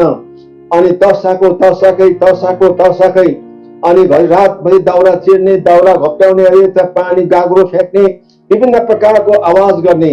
त्यो घर परिवार बस्नु नसक्ने भयो। अब त्यो गाउँ कोहीजना कसैले पनि प्रभुलाई पाएको छैन। अनि त्यहाँको मान्छे आइकन मलाई अब न्यु खोज्यो। के भन्छ, म जवान केटो, 19 वर्षको केटो थिएँ। तिमीहरू त भूतसँग डराउँदैन अरे नि, आइज तँ केटो, तँ भाइ आइज हाम्रो घरमा तँ सुतिदिए अरे। अनि तपाईँहरू सुत्नुहुन्छ, हामी सुत्दैन, तिमी एक्लै सुत्नुपर्छ अरे। अनि मलाई हुन्छ नाइ भन्नु भएको छैन, किनभने त्यहाँ प्रभुको काम गर्नुपर्छ। मैले बेलुकी 7 बजी म बाइबल मात्रै बोकेर त्यो घरमा पुगेँ। मेरो गाउँदेखि अर्को गाउँ थियो, गाउँको मान्छेले पर्खिरहेको रहेछन्। अनि उनीहरूले रोग कोठा देखाइदियो, यो कोठामा झुन्डेर मरेको यही जग्गामा हो, ठिकै छ, तिमी एक्लै सुत्नुपर्छ यहाँ, हुन्छ। उनीहरू सबैजना गए। अनि त्यो कोठा मैले ढोका लगाएँ। अनि लगाएर प्रभुसँग मैले भने, प्रभु ठुलो चुनौती छ, यो घर एकदमै तर्साउँछ अरे। म सुत्दैछु, मलाई यस्तो निन्द्रा दिनुहोस्, यस्तो निन्द्रा दिनुहोस्, भूत आएर तर्साको, दाउरा चिरेको, घोप्ट्याको, गाग्रो फ्याँको मैले सुन्न नसकोस्। अनि साँच्चै म सुतेछु, यस्तो सुतेछु। बिहानी पख त मान्छे गलङ बोलेको सुन्दाखेरि हो तर्साउनु थाल्यो, के भनेर रहेछ। बिहानको 7 बजे छ। अहो त्यहाँ ढोका खोलेको त अलिक अग्लोमा थियो त्यो रुम चाहिँ। तल आँगनमा थुप्रै मान्छेहरू आएछ, सबै ढोकातिर हेरिरहेको छ, यो मान्छे मरे कि क्या भनेर होला। अनि जब म बाहिर निस्केँ, उनीहरूले मलाई हाँस्दै भने, भाइ तिमीलाई तर्साएन? मैले भने, कोन त नि हो, म त कस्तो सुतेछु, तर्साए कि तर्साएन मैले थाहा पाइनँ, साँचो कुरा। तर अचम्मको कुरा, त्यस दिनदेखि त्यो घरमा कहिले पनि तर्साएन। मेरो किताबमा मैले लेखेको छु, सुतेरै भूत खेदियो र त्यो घरको सम्पूर्ण परिवारले प्रभुलाई पायो। हेर्नुहोस् त, मान्छेको जीवनमा यसरी। अनि कसरी चाहिँ मान्छेले एउटा नबुझेको कारणले गर्दाखेरि कतिवटा यस्ता व्यवहारहरू गर्छन्। आज त्यो गाउँमा तपाईँले सुन्नुभयो भने सबैभन्दा बेसी भएको मण्डली भएको चिया कमानमा एउटा बदमताम, दार्जिलिङको बदमताम चिया कमान छ, जुन सबैभन्दा बेसी प्रौला पाएको मानिसहरू छन्। अनि त्यहाँको गाउँको मान्छेलाई सोध्यो भने यो गाउँमा को आएको भन्दा उनीहरूले भन्छ, उहिले नै एउटा केटो दार्जिलिङ कालिम्पोङबाट यहाँ आइकन जोनाबल भन्ने मान्छेले प्रचार गरेको थियो। अनि हेर्नुहोस्, आज रिचिङ द अनरिच, त्यो गाउँ कम्प्लिटली एकजना पनि प्रौला पाएका थिएनन्। तर आज सबैभन्दा बेसी मण्डली भएका गाउँ त्यहाँ पुग्छन्। अनि त्यो एउटा मैले आज भन्नु चाहेको चाहिँ, मलाई प्रभुले बचाउनु भयो, मेरो परिवार बाँच्नुको लागि मात्र होइन, तर धेरै मान्छे बाँच्नुको लागि रहेछ। अन्तमा म हजुरसँग मेरो वचनसँग यही म भन्न चाहन्छु, तपाईँको प्रत्येकको जीवनमा परमेश्वरको उद्देश्य छ, लक्ष्य छ, प्रपोज छ। अनि तपाईँ बाँच्नुको कारण चाहिँ अरू धेरैजना मान्छे बाँच्नु छ। परमेश्वरले तपाईँलाई आशीष दिउन्। र अहिले म मेरो जन्म 1953 सालमा जन्मेको, म 1953 को र 1953 को मेरो जन्म हो। अब म कति वर्ष पुग्यो होला, र अहिलेसम्म म 100 किलोमिटर म स्कुटर कुदाएर म हिँड्छु। म कहिले थाक्दिनँ, मैले कहिले थाकेँ भने छुइनँ। घरमा बिमार छ, घरमा ऊ डायलिसिस भइरहेको छ। अनि जब म यो लकडाउनमा बसिरहेको छु अनि यति बेला यहाँ बसेर 4वटा किताब मैले सिद्ध्याएँ। अनि त्यो किताबहरू चाहिँ मेरो विशेष हाम्रो नेपाली अगुवाहरू जसले अङ्ग्रेजी पढ्न सक्दैनन् उनीहरूको लागि नेपाली कन्कर्डेन्स मैले सिद्ध्याइसकेको छु। अनि संविधान मैले चर्चको संविधान मैले लेखिसकेको छु। त्यसपछि अनि पास्टर बाबुको पुराना पास्टर बाबुको इतिहास मैले त्यो पनि लेखिसकेको छु। उहाँहरू कसरी सुरु गरे, काम कसरी सुरु गरे, उहाँहरू बितेर गइसकेपछि उहाँको श्रीमतीहरूले कसरी आफ्नो कामलाई अघि बढाए, त्यो किताब पनि मैले त्यो सुरु सकेको छु। अनि नाटकको किताब सकेको छु र अहिले अनि अर्को किताब तपाईँको अनुग्रह भनेर त्यो किताब मैले अब लेखिरहेको छु। र हजुरले मेरो लागि अवश्य पनि प्रार्थना गरिदिने र तपाईँहरूसँग बसेर हाम्रो कैलाशज्यूको मार्फत तपाईँहरूसँग भेट्ने मौका पाएँ र प्रभुले तपाईँहरूलाई धेरै धेरै आशीष दिउन्। मेरो परिवारको निम्ति पनि तपाईँहरूले प्रार्थना गरिदिनुहोस्। Thank you. जय मसीह। आमेन। जय मसीह। धन्यवाद। विशेषतः हामीले परमेश्वरको दिव्यपूर्ण वचन परमेश्वरको दास रेभरेन्ड जोना बलदेखि हामीले सुनेका छौँ। पक्कै मलाई विश्वास छ हामी मानिसलाई सुन्ने कान दिनुभएको छ, हेर्ने आँखा दिनुभएको छ। जति पनि हाम्रो सेन्स ओर्गेन्सहरू परमेश्वरले दिनुभएको छ है, हामीलाई केही हामीले टच गऱ्यो भनेदेखि, पोल्ने कुरो टच गऱ्यो भनेदेखि हामीलाई फिलिङ हुन्छ। र पक्कै पनि मलाई विश्वास छ यो परमेश्वरको वचनबाट चाहिँ हजुरहरू सम्पूर्णलाई केही ढाडस हजुरहरूलाई ढाडस मिलेको छ भन्ने म पुनः विश्वास गरेको छु। मैले पनि उहाँको वचनहरू सुनिरहेको थिएँ र विशेष गरेर जति पनि हाम्रो दर्शकबिनहरूले सुन्नुभयो अनि समय दिनुभयो यसको लागि धन्यवाद। अनि विशेष त उहाँ एक म सबै कुरो वचनको व्याख्या गरिरहँदिनँ किनभने उहाँले स्पष्ट सहित उहाँले एउटा उदाहरण सहित दिनुभएको छ। किनकि वचनले पनि त्यही भन्दछ, हाम्रो धर्मशास्त्र वचनले पनि त्यही भन्दछ। मत्ती, मर्कुस, यूहन्नाको सुसमाचारमा पनि त्यहाँ लेखिएको छ कि तिमीहरू यस जाओ र यस संसारमा भएका देश विदेशमा जातिहरूलाई चेला बनाओ, पिता र पुत्र र पवित्र आत्माको नाउँमा तिनीहरूलाई बप्तिस्मा दियो र मैले तिनीहरूलाई आज्ञा गरेका सबै कुरा पालन गर्न तिनीहरूलाई सिकाओ। हेर म युगको अन्त्यसम्म सधैँ तिनीहरूका साथमा छु। आमेन। र यो मत्ती 28:19 र 20मा परमेश्वरको वचनले यसरी लेखिएको छ। र उहाँले जुन यो आज्ञा छ परमेश्वरको, त्यो आज्ञालाई उहाँले सिरोपड गरेर एउटा परमेश्वरको राज्यमा सुसमाचार है, रिचिङ द अनरिच, जहाँ पुगेको छैन है परमेश्वरको प्रवचनहरू, र त्यहाँ चाहिँ पुग्न सकोस् परमेश्वरको वचन, जहाँ चाहिँ आत्मा तडपिरहेको छ है। कति अझै हामीले देख्छौँ हुन त है। अनि कति कुरो यो प्रेस टिभी अथवा यो प्रशंसा टिभीबाट पनि हाम्रो मात्रै नभएर परमेश्वरको इच्छा अनुसारको होस् है, उहाँको इच्छा अनुसारको दर्शन, उहाँको दर्शन अनुसारको चाहिँ हामीहरूले दर्शन बोक्यो भनेदेखि चाहिँ जस्तो स्वर्गमा इच्छा छ परमेश्वरको त्यस्तै यस पृथ्वीमा पुरा गर्नुहुनेछ। र मार्कुस 16:15ले पनि त्यहाँ यस्तो भनेको छ कि अनि उहाँले तिनीहरूलाई भन्नुभयो सारा संसारमा गएर सारा सृष्टिलाई सुसमाचार गर भनेर चाहिँ उहाँले आज्ञा दिनुभएको छ। अब यही प्रकारले चाहिँ उहाँले लगभग 1971मा उहाँले प्रभु पाउनुभयो है। लगभग योभन्दा 50 वर्ष अगाडिको कुरो है, लगभग भन्दा पनि हुन्छ 50 वर्ष। अनि भनेपछि त म त धेरै पछाडि जन्मेको रहेछु। तरै पनि परमेश्वरको राज्य वृद्धि गर्न, अनि विशेष त म यो सबै कुरो व्याख्या गरिरहँदिनँ। र उहाँ एक राम्रो एउटा म्युजिसियन पनि हुनुहुन्छ, प्लस उहाँले धेरै गीतहरू पनि लेख्नु भएको छ। र उहाँको हाम्रो यहाँ एकजना हाम्रो श्रोता अथवा हाम्रो प्यारो भाइ भूपेन जो चाहिँ एकदम यो टेक्निकल कुरोमा धेरै अग्रज हुनुहुन्छ है, भूपेन सिन्चेल उहाँ भाइले एउटा प्रश्न गर्नुभएको छ। उहाँको एउटा म्युजिकल जर्नीको बारेमा पनि थोरै हामीले सुन्न पाएदेखि अझ हामीलाई पनि सम्पूर्ण हाम्रो जति पनि तमाम दर्शकबिनहरूले हेर्नुहुँदैछ।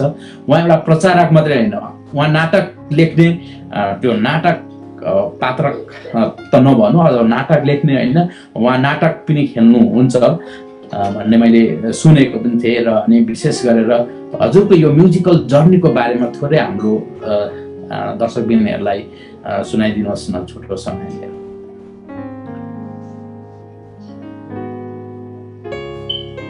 हजुरको अनम्युट। म प्रौला पाउनुभन्दा पहिलेदेखि नै धेरै नाटकहरू पनि लेख्थेँ। अनि त्यति बेला चाहिँ के हुन्थ्यो, उहिले त दसैँ तिहारमा नाटक बाहेक केही पनि हुन्थेन, प्रोग्रामहरू। त्यहाँको विभिन्न क्लब र समाजले चाहिँ मलाई पैसामा मलाई नाटक लेख्न आउँथ्यो र चाहिँ म पैसामा नाटक लेख्थेँ, सेकुलर नाटकहरू। तर एकदम सोसल नाटकहरू थियो त्यति बेला। पश्चात त्यो बहिनीको लास भन्ने नाटकहरू थुप्रै। अनि म आफू पनि धेरै खेल्थेँ, नाटक खेल्थेँ, अरूलाई खेलाउँथेँ। र मेरो नाटक खेलाउँदाखेरि म रियल खेल्थेँ। एक दिन भीम र राक्षसको पाठ खेल्नु परेको थियो। अनि म चाहिँ भीम भएँ, एउटा हरिमाइला भनेर चाहिँ राक्षसको पाठ थियो। हामी साँच्चै नै खेल्यौँ, साँच्चै नै लाक्पा खेल्यौँ। रगत पक्ष भयो, हामी खुनै खुन भएको थियौँ। अनि यति साह्रो खुन बगिरहेको थियो, हिर्काइरहेको थियो हामी एकअर्कालाई। लास्टमा उसलाई चाहिँ मैले मारेर बोकेर जानुपर्ने। नानीहरू भागिरहेको थियो हाम्रो नाटक देखेर। अनि त्यो नाटक दोस्रो भोलिपल्ट पनि देखाउनु पर्थ्यो। अनि क्लबले हामीलाई भन्यो तपाईँ आज पनि आउनुपर्छ। अनि आज त सक्दैनौँ, हामी घाउ भएको छौँ है। हामी त्यस्तो रियलमा गर्थ्यौँ। र त्यति बेलादेखि नै म क्लास 6 देखि नै मैले गीतहरू लेख्थेँ, अनि कविताहरू लेख्थेँ, कथाहरू लेख्थेँ। अनि पछिबाट अनि सेकुलरबाट प्रभुलाई पाइयो। अनि प्रभुलाई पाइसकेपछि अनि प्रभुका गीतहरू पनि धेरै गीतहरू लेख्यो। अनि धेरैवटा एल्बममा मेरो गीतहरू छ, कतिवटा फिल्ममा, नेपाली फिल्ममा पनि मेरो गीतहरू आएको छ। थुप्रै एल्बम जस्तो तपाईँले उन्मुक्तिमा त्यो दिनुभयो यो जीवन मलाई, गर्न तपाईँको प्रशंसा भन्ने गीतहरू यो मैले लेखेको। अनि आनन्द राईको एल्बममा पनि, पास्टर रविन छेत्रीको एल्बममा, पास्टर मथिया सुब्बाको एल्बममा अनि यी मेरो गीतहरू आइसकेको छ। र 2 साल अघि मात्र पहिलोपल्ट मैले एउटा अर्को तारा भनेर जुन चाहिँ क्रिसमस एल्बम मैले बनाएको थिएँ। त्यसमा हाम्रो भूपेन राईको श्रीमती लिडिया राई जो हाम्रो टिमको मेम्बर हो। मेरो न्यू क्रिएसन आउटरिच मिनिस्ट्री भन्ने मेरो एउटा टिम छ, जो टिमले चाहिँ हाम्रो सन्तोष बराइदी, एलपी बराइदी, एन्जेला मोक्तान, रोजा राई, अनि हाम्रो आनन्द गुरुङ, अनि वीरेन दुल्लेबुङ जस्ता, लिडिया राई, सुसन्दा राई, यस्ता हाम्रो राम्रो कलाकारहरू छन् जसले राम्रो नृत्य गर्छन्, ड्रामा गर्छन्, अनि गीत गाउँछन्। अनि यसरी उहाँहरूलाई लिइकन अर्को तारा सायद तपाईँमा आइपुग्यो होला, भूपेन भाइको जयका मैले यो कुरा पठाइदिएको थिएँ। अहिले पनि थुप्रै गीतहरू मैले लेखिरहेको छु र गीती नाटकहरू लेखिरहेको छु। अनि कतिवटा एल्बममा गीतहरू मैले पठाइरहेको छु।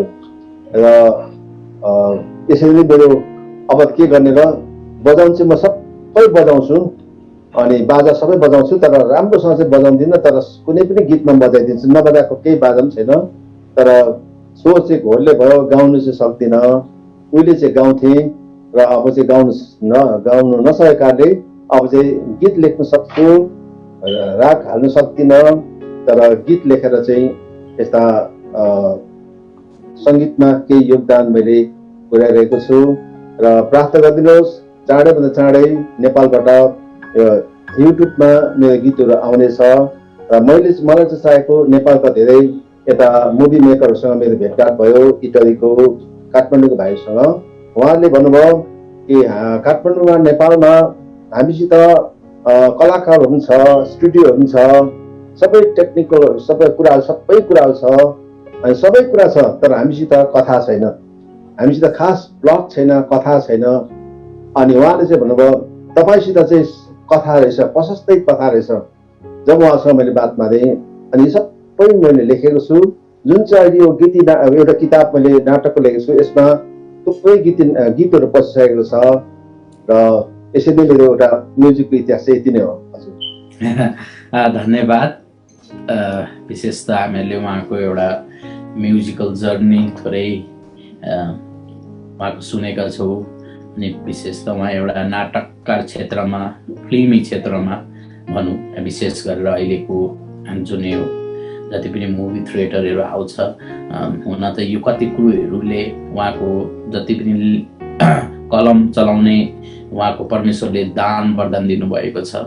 उहाँले भन्नुभयो घोरले स्वर छ, मेरो पनि त्यस्तै छ, मलाई पनि त्यस्तो गीत गाउन त मलाई परमेश्वरको आराधना गर्न चाहिँ एकदम रहर हुन्छ। तर म पनि त्यस्तो कुनै है म्युजिसियन अथवा सङ्गीतकार त होइन, तर सङ्गीत प्रेमी भने जस्तै।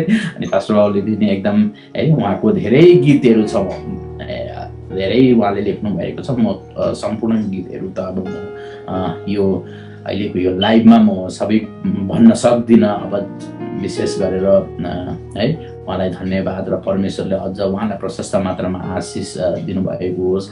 र विशेष गरेर हामी फेरि पनि धन्यवाद प्रक्रियाउँदछु।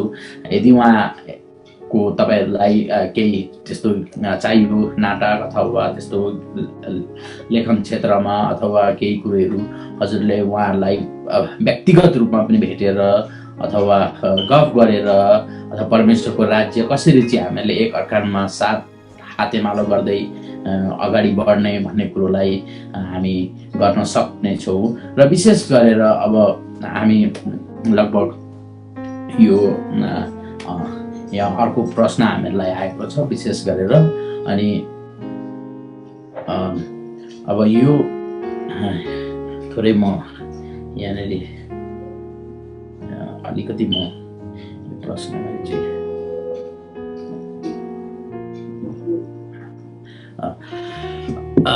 हजुरले भन्नुभयो अब जस्तै भनौँ अहिले रिचिङ है टु द अनरिच पिपल, जुन अब जहाँ नपुगेको छ मानिसहरू है, सुसमाचार त्यहाँ सुसमाचार पुग्नु पर्दछ है।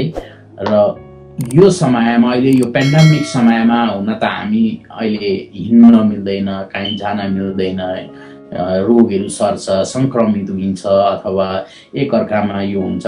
यो समयमा चाहिँ हामीले कसरी सुसमाचारहरू जुन अहिले यो जुमहरू तपाईँ म अहिले यो 7 समुद्र पारी कुरा गरिरहेका छौँ र 7 समुद्र र देश विदेशबाट हामीलाई प्रेम गरेर माया गरेर हाम्रो यो प्रशंसा टिभीबाट जति पनि श्रोताहरू हेर्दै हुनुहुन्छ उहाँहरूलाई चाहिँ तपाईँले कस्तो खालको एउटा सन्देश हुन चाहनुहुन्छ?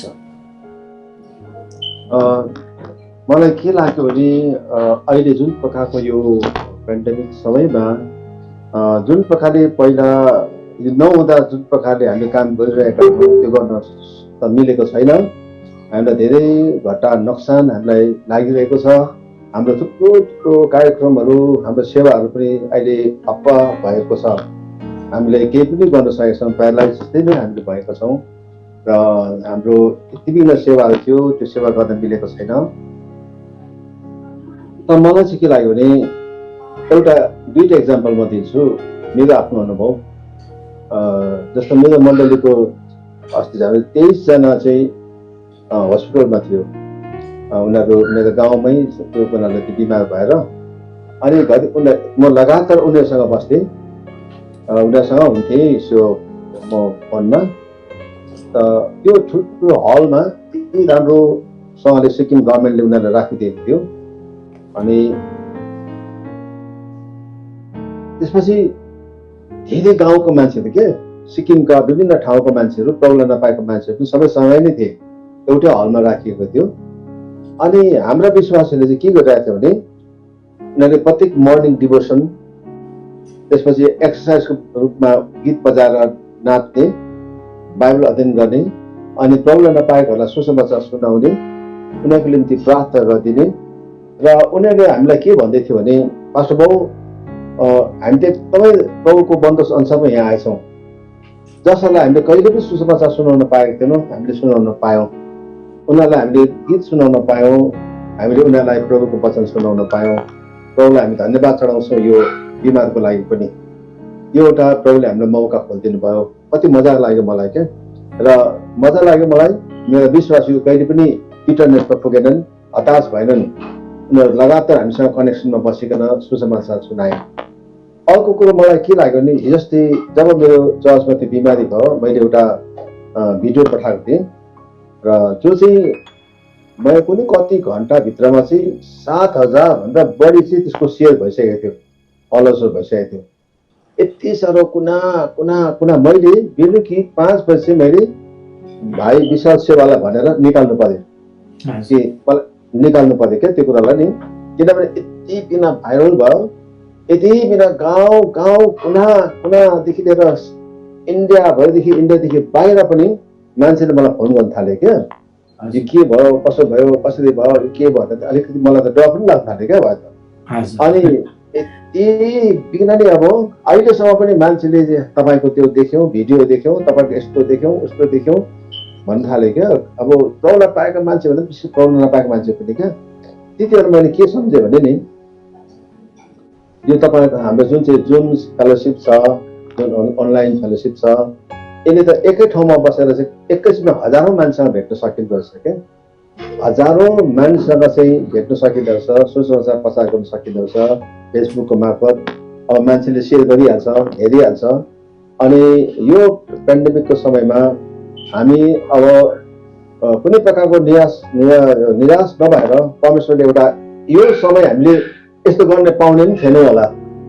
यदि हाम्रो बिफोर मार्च जुन प्रकारको हामी चलिरहेको थियो त्यस्तै भइरहेको भए केही तपाईँसँग एक प्रकारको भेटघाट गर्न पाउने पनि थिएन होला। अहिले हेर्नुहोस् त यो अनलाइन मार्फत जुन मार्फतमा यति बिना अब सेवा भइरहेको छ। आज के भएको छैन, सबै यहाँ हाम्रो यतातिर त यो जुमबाट यी अनलाइनबाट म्युजिक कम्पिटिसन, भोकल कम्पिटिसनदेखि लिएर बाइबल क्विज कम्पिटिसनदेखि लिएर हरेक प्रोग्राम भइरहेको छ क्या। अनि यो पनि एउटा प्रभुले एउटा हामीलाई एउटा स्टेप, एउटा जीवन दिनुभयो जहाँबाट हामी सेवा गरिरहेका छौँ। अनि म हजुरहरूलाई यो भन्छु, प्रभुले फेरि योबाट हामीलाई अर्को समय दिनुहुन्छ। अनि म विश्वास गर्छु जब यो लकडाउन र यो कोरोनाको यो पेन्डेमिक समय सिद्धिन्छ, हरेक चर्च र हरेक विश्वासीहरूको मुभमेन्ट अर्कै हुन्छ। सबैले यही सोचिरहेको छ। अनि यति बिना प्लानहरू छ कि हाम्रो चाहिँ सक्ने बित्तिकै कहाँ सेवा गर्ने, सक्ने बित्तिकै के गर्ने, सक्ने बित्तिकै के गर्ने, त्यही के गर्ने क्या। हामी यति बिना चाहिँ हामी बाँधिएको मान्छे हुन्छ नि, त्यो घोडालाई त्यो रेस गर्नुभन्दा अघि त्यो थामिरहेको हुन्छ नि, कुदे जस्तै हामी कुद्छौँ जस्तो लाग्छ क्या। र जति पनि अहिले जे छ त्यसमा हामी सेवा गरिरहौँ, तर पर्खौँ, प्रभुसँग प्रार्थना गरौँ। यसदेखि पछि चाहिँ चर्चहरूको मुभमेन्ट, चर्चहरूको स्थिति अर्कै नै हुन्छ। अनि मान्छेले अलिकति पस्ताएको पनि छ। अनि धेरैपल्ट सङ्गति नजानेहरूलाई कस्तो भइरहेको छ अहिले। र यो सकेपछि चाहिँ यदि हामी कोरोनाबाट बाँच्यौँ भने चाहिँ हामी चाहिँ अब अर्कै हुन्छौँ भने, अर्कै सेवा गर्छौँ भने क्या। र हामी एउटा एकदमै पोजिटिभ सकारात्मक आत्मिक कुराहरूबाट हामीले हेरिरहेको छौँ। धन्यवाद। विशेष गरेर त्यो प्रश्नको पनि हामीलाई उत्तर दिइसक्नु भएको छ हाम्रो पास्टर बाबुले सहजै। र हामीहरूले मलाई विश्वास छ ताकि मत्ती 7:24ले त्यहाँ यस्तो लेखेको छ, यसकारण जसले मेरो वचन सुन्छ र पालन गर्छ त्यसलाई म एउटा बुद्धिमानी मानिससँग तुल्याउने छु। र आफ्नो बुद्धिमानी मानिसले चाहिँ आफ्नो घर चट्टानमाथि बसाल्नेछ है। र हामी सबै बुद्धिमानी मानिस हो। हामी परमेश्वरको वचनलाई सुन्छौँ, पालन गर्छौँ, मनन गर्छौँ, चिन्तन गर्छौँ। र हजुरलाई यो एउटा अन्तिम प्रश्न हाम्रो श्रोताबिनले गर्नुभएको छ, लगभग यो अन्तिम नै पक्कै पनि हजुरलाई हजुरको जीवनमा अब तपाईँ एकदम one of the talented student पनि अरे भने सुन्थेँ मैले लगभग हो होइन। अनि तपाईँलाई त्यस्तो धेरै अब राजनीतिक क्षेत्रबाट पनि हजुरलाई त्यस्तो धेरै पोस्टहरू आएको होला। एउटा सिक्किम जस्तो ठाउँमा तपाईँ जस्तो एउटा अग्रज र तपाईँ जस्तो परिपक्व एउटा सबैमा ज्ञात भएको अनि त्यस्तो मान्छेलाई एउटा आउँछ त्यस्तो पोस्टहरू अथवा धेरै कुरोहरू। तर तपाईँ किन चाहिँ यो सुसमाचार प्रचार गर्नका लागि तपाईँ रिचिङ द अनरिच पिपल है तपाईँले किन यसमा चाहिँ तपाईँ लाग्नुभयो कि अरू संसारको कुरोहरूदेखि तपाईँ हुन त त्यो संसारको कुरोले पनि परमेश्वरको लागि महिमै गर्दछ धेरै एङ्गलबाट, तर तपाईँ यो बाइबलमै आधारित रहेर चाहिँ तपाईँ कसरी चाहिँ परमेश्वरको राज्य वृद्धिको निम्ति यो रिचिङ टु द अनरिच भन्ने एउटा टपिक छ होइन, यसमा चाहिँ तपाईँ कसरी लागिरहनु भयो? हजुर, धन्यवाद त्यो कुरोको लागि। यसमा म के भन्न चाहन्छु भने सबै मान्छेको एउटा कलिङ हुन्छ नि, बुलाट, परमेश्वरले के कामको निम्ति बोलाउनु भयो र आफ्नो कलिङमा चाहिँ आफू चाहिँ कन्फिडेन्स त्यसमा निश्चय रहनुपर्छ। र जसै प्रभुले मलाई बोलाउनु भयो प्रभुको कामको निम्ति, मलाई थुप्रै कुरा गर्ने इच्छा थियो, तर जब मलाई प्रभुको कामको लागि मलाई प्रभुले बोलाउनु भयो, मैले प्रभुसँग थुप्रै के गरेँ भनेदेखि टेस्टहरू गरेँ क्या, टेस्ट गरेँ हो कि होइन, हो कि होइन। मैले भने प्रभु मैले त तपाईँले सेवा कार्यको लागि बोलाउनु हुँदैछ, मैले प्रचार गर्नुपर्छ, अनि म त प्रचार गर्नु जान्दिनँ, बाइबल पनि मैले राम्ररी बुझेको छुइनँ, अनि कसरी म कसरी प्रमाण गर्नु कि म प्रचार गर्न सक्छु। तर प्रभुले मलाई यस्तो हुन्थ्यो कि राति दर्शनमा क्या, त्यो बाइबल कहिल्यै नपढेको बाइबल, त्यति बेला हिन्दी बाइबल थियो, नेपाली बाइबल थिएन, अनि कहिले नसुनेको खण्डहरू चाहिँ मलाई चाहिँ प्रचार गरिरहेको मैले देख्थेँ क्या। अनि म लालटिन उज्यालो बनाउँथेँ, ठुलो बनाएर हेर्थेँ, साँच्चै त्यही कुरा हुन्थ्यो, सबै पोइन्टहरू हुन्थ्यो क्या, सबै त्यो सपनामा बोलेको पोइन्टहरू चाहिँ सबै अब म बोल्थेँ, अनि मजाले प्रचार गर्न सक्थेँ। त्यही मैले प्रभुलाई भने प्रभु, अनि प्रार्थना गर्दा सेवा गर्दा त बिमारीहरू आउँछ अरे, अनि बिमारी आउँदा त प्रार्थना गर्नु पर्यो, तिनीहरूलाई चङ्गाइ हुनु पर्यो, के गर्ने? अनि प्रभुले के गर्नु भनेदेखि एक दिन के भने मेरो गाउँमा एउटा मान्छेले सिक्कलले सबै हात काटेको थियो, डक्टर कहाँ लगाएर उसले लुगा पोलेर यसरी हालेको राखेको थियो, म कहाँ आयो, अनि मैले प्रार्थना गरेँ, प्रार्थना भोलि त जस्ताको तस्तै भएको क्या, त्यस्तो सबै ठुलो हिलिङ्सहरू भयो है। त्यति बेला मैले प्रभु धन्यवाद तपाईँले मलाई चलाउनु हुँदैछ। त्यसपछि भूतात्मा लागेको मान्छेहरू यसरी क्या प्रार्थना गर्दा तिनीहरू छुटकारा हुन थाले। अनि हो त्यो हुँदा चाहिँ मलाई अब के भयो भने प्रभु धन्यवाद तपाईँले मलाई जुन कामको लागि बोलाउनु भएको छ म कन्फर्म भएँ। अनि त्यसपछि हेर्नुहोस् है, एकपल्ट म मेघालयको शिलङमा ठुलो मिटिङमा गएको थिएँ, अनि त्यहाँ 50,000 भन्दा बढी मान्छे आएको थियो, ठुलो ग्राउन्डमा पण्डाल थियो, म पछि बसेको थिएँ, मेरो मण्डलीको मान्छेलाई पनि मैले लगेको थिएँ। अमेरिकाबाट एउटा जोन ह्यागन भन्ने मान्छे आएको थियो, वचन बोल्दै थियो, अनि वचन बोल्दा बोल्दै अङ्ग्रेजीमा बोल्दै थियो, खासी भाषामा अनुवाद हुँदै थियो, अनि मेरो मण्डलीले चाहिँ मैले नेपालीमा अनुवाद गर्दै थिएँ पछिबाट। अनि के भयो अचानक उसले यसरी भने क्या, is there any person whose name is जोनाबल भने क्या। अब हजारौँ मान्छेको बिचमा नि उसलाई भेटेको छुइनँ। Is there any person whose name is जोनाबल, there is a message for you, please come forward. अब जोना भनेर नाम त हुन्छ, जोनाबल त हुँदैन अरे। र पनि मैले पर्खिबसेँ, अर्को कोही होला जोनाबल भनेर, फेरि पर्खिबसेँ। मेरो मण्डलीले भन्यो पास्टर तपाईँ नै होला। Is there anyone whose name is जोनाबल, there is a message from God, please come forward. त्यति बेला म गएँ क्या, मेरो बिहा पनि भएको थिएन, म जवान केटो थिएँ, म अघि गएँ, दुईजना वक्ताहरू थियो, यति साह्रो खुसी भयो, अँगालो मार्यो। अनि उनीहरूले मेरो जीवनको कुरा सबै बताइदियो क्या, तिमी चाहिँ के कामको निम्ति नियुक्त भएको छौ, तिमीले के गर्न सक्छौ। अनि उनीहरूको त्यो मेसेज क्या मेरो लागि आयो क्या। त्यस्तो थुप्रै जब मेरो पास्टर अर्डिनेसन हुँदै थियो, यस्तो भयो कि म घुँडा टेकिरहेको थिएँ, एकजना वक्ता हुनुहुन्थ्यो, उसको नाम पनि भोलि, इङ्ल्यान्डबाट आउनुभएको थियो, उसले मलाई छोएर प्रार्थना गर्दै थियो खरसाङमा, यस्तो चट्याङ हाने क्या, पड्क्यो, जोडले पड्क्यो, त्यो हाम्रो कहाँ हो पनि त कानमै पड्के जस्तो नि, यति साह्रो थर्क्यो क्या। त्यति बेला त्यो मान्छे, त्यो हाम्रो नर्मन होम्स, उसको बोल्ने मान्छे, मलाई प्रार्थना गर्ने मान्छे, उसले भनेको जोनाबल you are the appointed one, you are the anointed one, हो दिस इज कन्फर्म क्या। अनि त्यसो हुँदाखेरि चाहिँ मेरो जीवनमा थुप्रै जीवनमा प्रमाणहरू हुँदै गयो क्या। अनि मैले त्यति बेला सोचेँ अब म चाहिँ परमेश्वरको कामको निम्ति मलाई चाहिँ अभिषेक छुट्याएको व्यक्ति रहेछु क्या।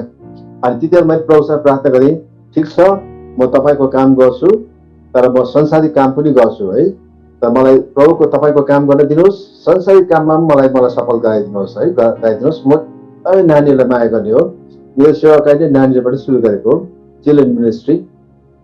म एकदमै नानीहरूलाई म घन्टौँ नानीसँग म बस्न सक्छु अनि नानीहरूलाई दे इन्जोय विथ मी। र त्यसपछि मैले सेवाकार्य पनि जब म रम्फूमा गएँ नि, म नानीहरूलाई पढाउन थालेँ क्या, उनीहरूसँग कथा भन्ने। एक दिन त के भयो भने तल्लो बजार भन्छ रम्फूको, त्यो गाउँको आमा कट्ट मेरो घरमा आउनुभयो क्या। कहाँ जानुभयो, यो जोना अङ्कल जोना दाजु भन्ने को हो भन्छ क्या। जोना अङ्कल जोना दाजु भन्ने को हो, किन भनेको त, किन हाम्रो नानीहरू त सुत्दा खाँदा बस्दा खालि जोना अङ्कल जोना दाजु क्या भन्छ। र तपाईँकै कुरा मात्रै गर्छ, को तपाईँ हेर्नु आएको हामी भनेर क्या। अब त्यो तिनीहरूसँग मेरो यति साह्रो एट्याचमेन्ट भएर पछिबाट उनीहरू जब पढाउन थाले, त्यहाँ गाउँको टाकटुक मान्छे आइकन, कमिटी आइकन तपाईँले स्कुल खोल्नुहोस् भने क्या। त्यसपछि स्कुल प्रशस्तै आशिषित भयो क्या। अनि जे पनि अब यता सेकुलरमा पनि है जे पनि काम गरेँ त्यसमा पनि आशिषित भयो क्या। कतिवटा व्यापारहरू गरेँ त्यसमा पनि आशिषित भयो है। अनि गर्दाखेरि चाहिँ मलाई चाहिँ के लाग्यो भने हामी परमेश्वरको काम गर्नेहरूलाई नि हामी नोक्सानमा कहिले पनि जाँदैनौँ, कहिले पनि ईश्वरले हामीलाई चाहिँ लसमा पार्नुहुन्न। हामी जे गर्छौँ बचाउनु भनेको छ, हामी जे गर्छौँ हामी आशिषित हुन्छौँ। यति नै कुरा हो, हामी आफ्नो बुलाहटमा आफ्नो कलिङमा हामी फेथफुल चाहिँ हुनैपर्छ है। हामी प्रकाशित वाक्यमा देख्छौँ नि, हामी बोलाइएको चुनिएको अनि फेथफुल विश्वासी चाहिँ हुनुपर्छ। जब हामी विश्वासी हुन्छौँ प्रभुले हामीलाई आशिष दिनुहुन्छ। अनि म के गर्छु भने अब त्यो कारणले संसारमा पनि धेरैले भन्छ प्रभुलाई पाइसकेपछि संसारमा हाम्रो केही पनि इज्जत हुँदैन होइन। हाम्रो कतिवटा के अरे हाम्रो प्रिभिलेजहरू पनि जहाँ हराउँछ भन्छ है। तर मैले अघि हजुरलाई मैले भने अब सिक्किममा जब ठुला मिटिङ हुन्छ नि, जब ठुला मिटिङहरू जस्तो केही वर्ष अघि जब विराट मिटिङ भएको थियो जोरथाङ भन्ने बजारमा, त्यति बेला अब त्यहाँको चिफ मिनिस्टर, त्यहाँको सबै क्याबिनेट मिनिस्टर सबै उहाँको गेस्टहरू हुनुहुन्थ्यो। अनि त्यसमा वचन बोल्ने मैले मौका पाएँ नि त होइन। मैले बोल्छु भनेको होइन, त मैले मौका पाएँ। मैले 13 मिनट मैले वचन बोलेँ, तर त्यो 13 मिनटले एउटा ठुलो इम्प्याक्ट भयो क्या, आशिषित भयो क्या। अनि विभिन्न ठुल्ठुला मिटिङमा वचन बोल्ने मौका पाउँछु। बडे मान्छेहरू आएको हुन्छ, उनीहरूसँग सँगै बसेर चिफ मिनिस्टरसँग उनीहरूसँग सँगै बसेर सेवा गर्ने मौका पाउँछु। र प्रभुलाई पाउनु चाहिँ हामीलाई कहिले पनि नोक्सान छैन, लस कहिले पनि छैन, प्रभुले हामीले दिनुहुन्छ। अनि म यही भन्छु, मेरो टेस्टिमनी मैले भनिनँ त्यो कुरा। 2013मा के भयो भनेदेखि अब मेरो स्कुल आगो लाग्यो। अनि स्कुल लागेर सबै जल्यो, टाकटुक जल्यो, केही दिन हामी जिरोमा पुग्यौँ, इन्सुरेन्स थिएन, केही थिएन। अब हाम्रो अर्काको घर थियो, 3 तला बिल्डिङ थियो, जलेर खरानी भयो। अब सबै स्वाह भयो, हामी जिरो पुग्यौँ। तर मैले त्यति बेला के सम्झेँ भने म ठिक छ, म जिरो पुगेँ, अहिले मेरो व्यापारमा मेरो सबै कुरो म जिरो पुगेको छु। तर त्यो प्रभु मान्छेले जिरो मात्रै हेर्दैछ, तर तपाईँ त्यो जिरोको सामनेमा चाहिँ तपाईँ उभिदिनुहोस्। तपाईँ उभिदिनु भयो भने 10 हुन्छ। त्यस्ता जति मान्छेले मलाई जिरो भन्छ थपिँदै जान्छ, म 100 1000 हुँदै लाखौँ हुँदै जान्छु है। ठुलो च्यालेन्ज राखेर प्रभु म त तपाईँको सेवक हो, म कहिले पनि लाजमा पर्दिनँ, म शरममा पर्दिनँ, मान्छेको कहिले पनि म शिर झुकाएर हेर्दिनँ, म कहिले पनि हात फैलाउँदिनँ, थाप्दिनँ पनि, म माग्दिनँ पनि, तर म तपाईँमाथि भरोसा गर्छु है। त्यसपछि मैले कसैलाई मागिनँ पनि, डोनेसन उठाइन पनि, लोन लिएँ, लाखौँ रुपियाँ लोन लिएँ है। ठुलो चुनौती थियो, घरमा श्रीमती किडनी फेल छ, उसको डायलिसिस हुँदैछ। मेरो एउटा स्कर्पियो गाडी थियो, त्यो पनि यस्तो नयाँ गाडी थियो, 2 वर्ष मात्रै भएको, एमक टप मोडलको गाडी त्यो। यस्तो रुखले किचाइदियो, 13 लाखको गाडी चाहिँ 2 लाखमा बढाइदियो क्या त्यसले नि। 2 लाखमा स्क्र्यापमा बेच्नु पर्यो है। अब त्यहाँ कुचिरहेको छ, घरमा किडनी फेल छ, स्कुल आगो लागेको छ।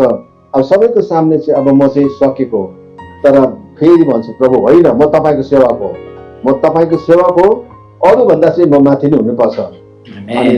अनि लोन लिएँ, मैले महिनामा मतलब धेरै मैले बाँकी तिर्नु पर्थ्यो, तर मैले कहीँबाट सहायता मागिन पनि, तर जतिले मलाई माया गर्थे मान्छेहरू ती पनि मलाई सहायता गर्न थाल्यो। अनि पछिबाट के भएछ भने कति छिटो 5 वर्ष बितेछ, अनि भयो त यति बिना ब्याङ्कमा पैसा जम्मा भएछ। ब्याङ्कले मलाई के भने तिम्रो लोन भन्दा बेसी पैसा जम्मा भएको छ यहाँनिर क्या। अनि त्यो आगो लागेको अक्टोबरमा, अनि फेब्रुअरीमा 5.5 तल आफ्नै बिल्डिङ बनेको थियो अनि त्यहाँनिर आफ्नै स्कुल बस थिएन, स्कुल बस छ, सानो गाडीहरू आएको छ, प्रशस्त क्या। अनि मान्छेले यतिर भने यो के हो जोना सर भन्छ मलाई मेरो गाउँमा, के हो जोना सर त 0 पुगेको थियो, अहिले अचानक उनीहरूले भन्यो होला वा उसले त पाउँछ भन्छ ल, त जहाँबाट पाउँछ नि परमेश्वरले दिनुभयो क्या। म मेरो सेवाकायमा चाहिँ यो भन्न चाहन्छु कि परमेश्वरको सेवा गर्नेहरूलाई जब हामी बुलाटमा हाम्रो कलिङमा हामी निर्धक्क भइकन हामी विश्वासयोग्य बन्छौँ नि, सेकुलर वर्ल्डमा पनि हामीले पाउने इज्जत हामीले पाउँछौँ, कहिले पनि इज्जत गुमाउँदैन। मेरो गाउँमा मेरो इज्जत छ। अनि म के भन्छु नेपालको भाइ बहिनीहरूलाई, तपाईँको त्यो कागजपत्र बिनै पनि आउँदा पनि हुन्छ, त्यहाँदेखि त्यो चेकपोस्टमा हेर्छ नि त, दिँदैन त यिनीहरूलाई, मेरो नाम मात्रै लिनुहोस् है त्यहाँ चेकपोस्टमा, कसको मान्छे जोना सरको मान्छे भन्नुहोस्, मलाई फोन गर्नुहोस्, म तपाईँलाई त्यहाँ टक्क उहाँले छोडिदिन्छ। त्यो इज्जत मैले पाएको छु क्या, र संसारको पनि पाएको छु, कुरा पनि पाएको छु। अनि परमेश्वरको जीवन बिताउँछ, यो चाहिँ हाम्रो इन्भेस्टमेन्ट हो क्या, धन लगानी हो, यही भन्छु म तपाईँलाई। धन्यवाद। हामीले थोरै उहाँको जीवन गवाई प्लस परमेश्वरको राज्य वृद्धिको निम्ति अनि उहाँले गर्नुभएको जति पनि योगदानहरू छ हामीहरू नेपाली इसाई समूहमा यो उल्लेखनीय छ। लगभग हामीले यो एउटा नाटक मात्रै होइन, फिल्म मात्रै होइन, यो धेरै अविस्मरणीय हुन्छ। It will not like vanish away. हुन त म अमेरिकामा छु, हुन त इङ्ग्लिस त आइहाल्छ, तर म चाहिँ नेपाली बोल्न कति कुरोहरू धेरै प्रयास गरिरहेको छु अनि म पनि धेरै कुरोहरू सिक्दैछु। र परमेश्वरको वचनले पनि त्यहाँ यदि हामीले पहिलो कुरो चाहिँ परमेश्वरको राज्य खोज्यो भने चाहिँ, परमेश्वरको धार्मिकताको राज्य खोज्यो भने चाहिँ परमेश्वरले सबै कुरो थपिदिनु हुनेछ। जसले उहाँनिर चाहिँ पहिला 0 हुनुहुन्थ्यो, तर परमेश्वरले राज्य धार्मिकताको राज्य उहाँले सही प्रकारले हृदयले आफ्नो भित्र हृदयले, अरूको कर कापले होइन, तर भित्र हृदयले चाहिँ म परमेश्वरको राज्य वृद्धिको निम्ति र परमेश्वरको 10 आज्ञालाई शिरोपट गरी म अघि बढ्यो भनेदेखि चाहिँ परमेश्वरको राज्यमा कुनै कुरो पनि असम्भव छैन। जसरी हामीले बाइबल धर्मशास्त्र बाइबलमा पनि त्यहाँ धेरै उदाहरणहरू पाइन्छ, धेरै पात्रहरू हुनुहुन्छ जो चाहिँ पास्टर जोना बलले अघि दिइसक्नु भएको छ। म सम्पूर्ण कुरो गरिरहँदैन।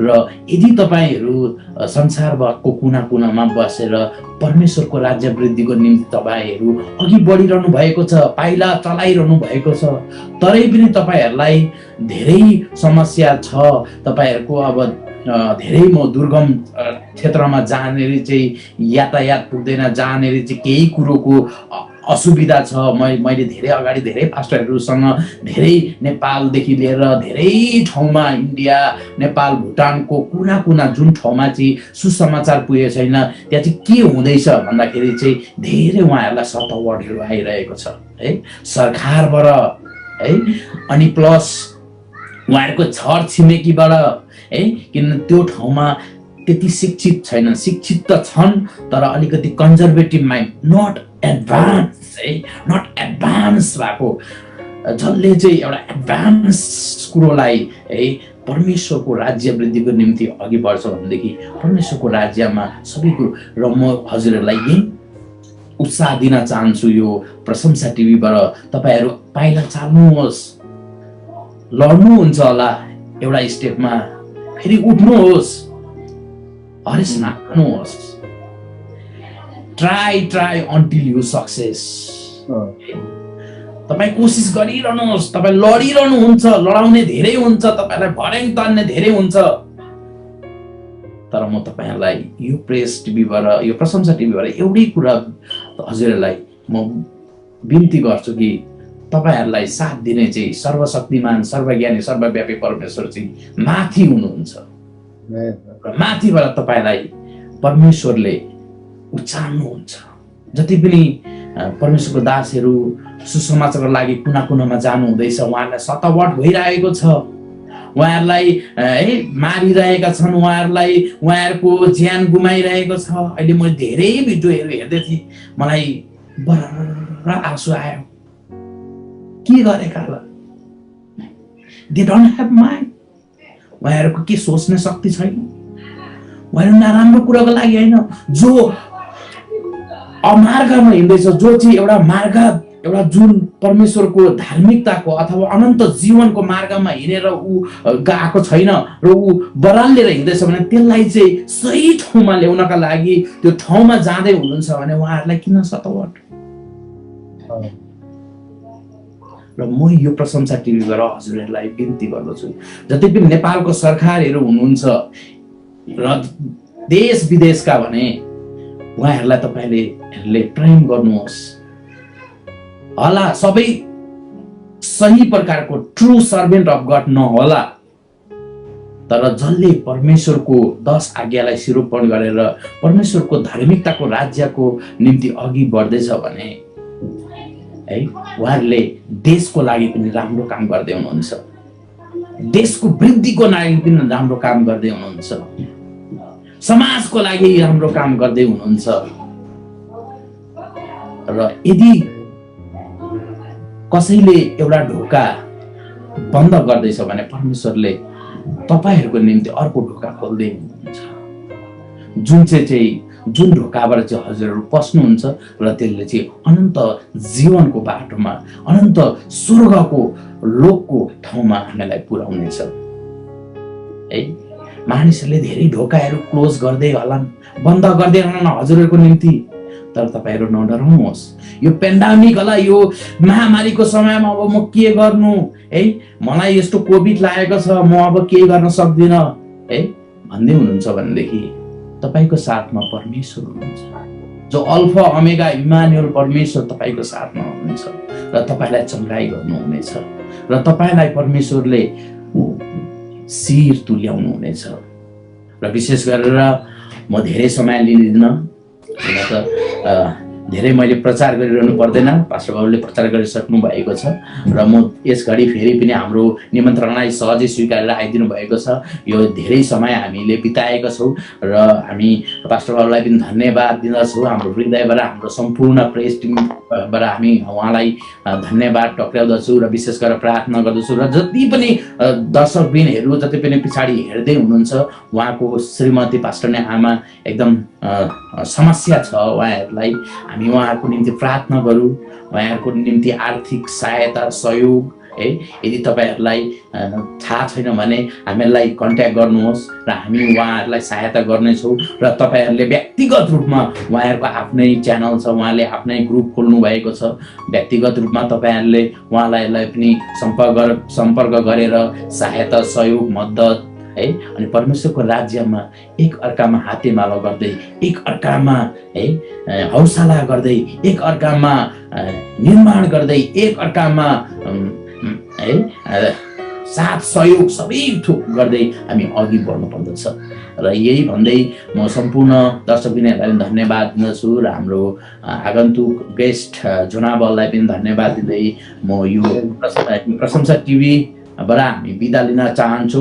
विशेष गरेर इन्डिया नेपालमा बिहान छ होला, हजुरहरूलाई गुड मर्निङ, अनि अहिले अमेरिकामा रात भइसकेको छ र हजुरलाई गुड नाइट भन्दै विशेष गरेर तपाईँहरू हरेस नखानुहोस्, परमेश्वर तपाईँहरूलाई प्रशस्त मात्रामा आशिष दिनुभएको होस्। धन्यवाद, जय मसीह, गुड नाइट, गुड मर्निङ। धन्यवाद, फेरि भेटौँ, धन्यवाद।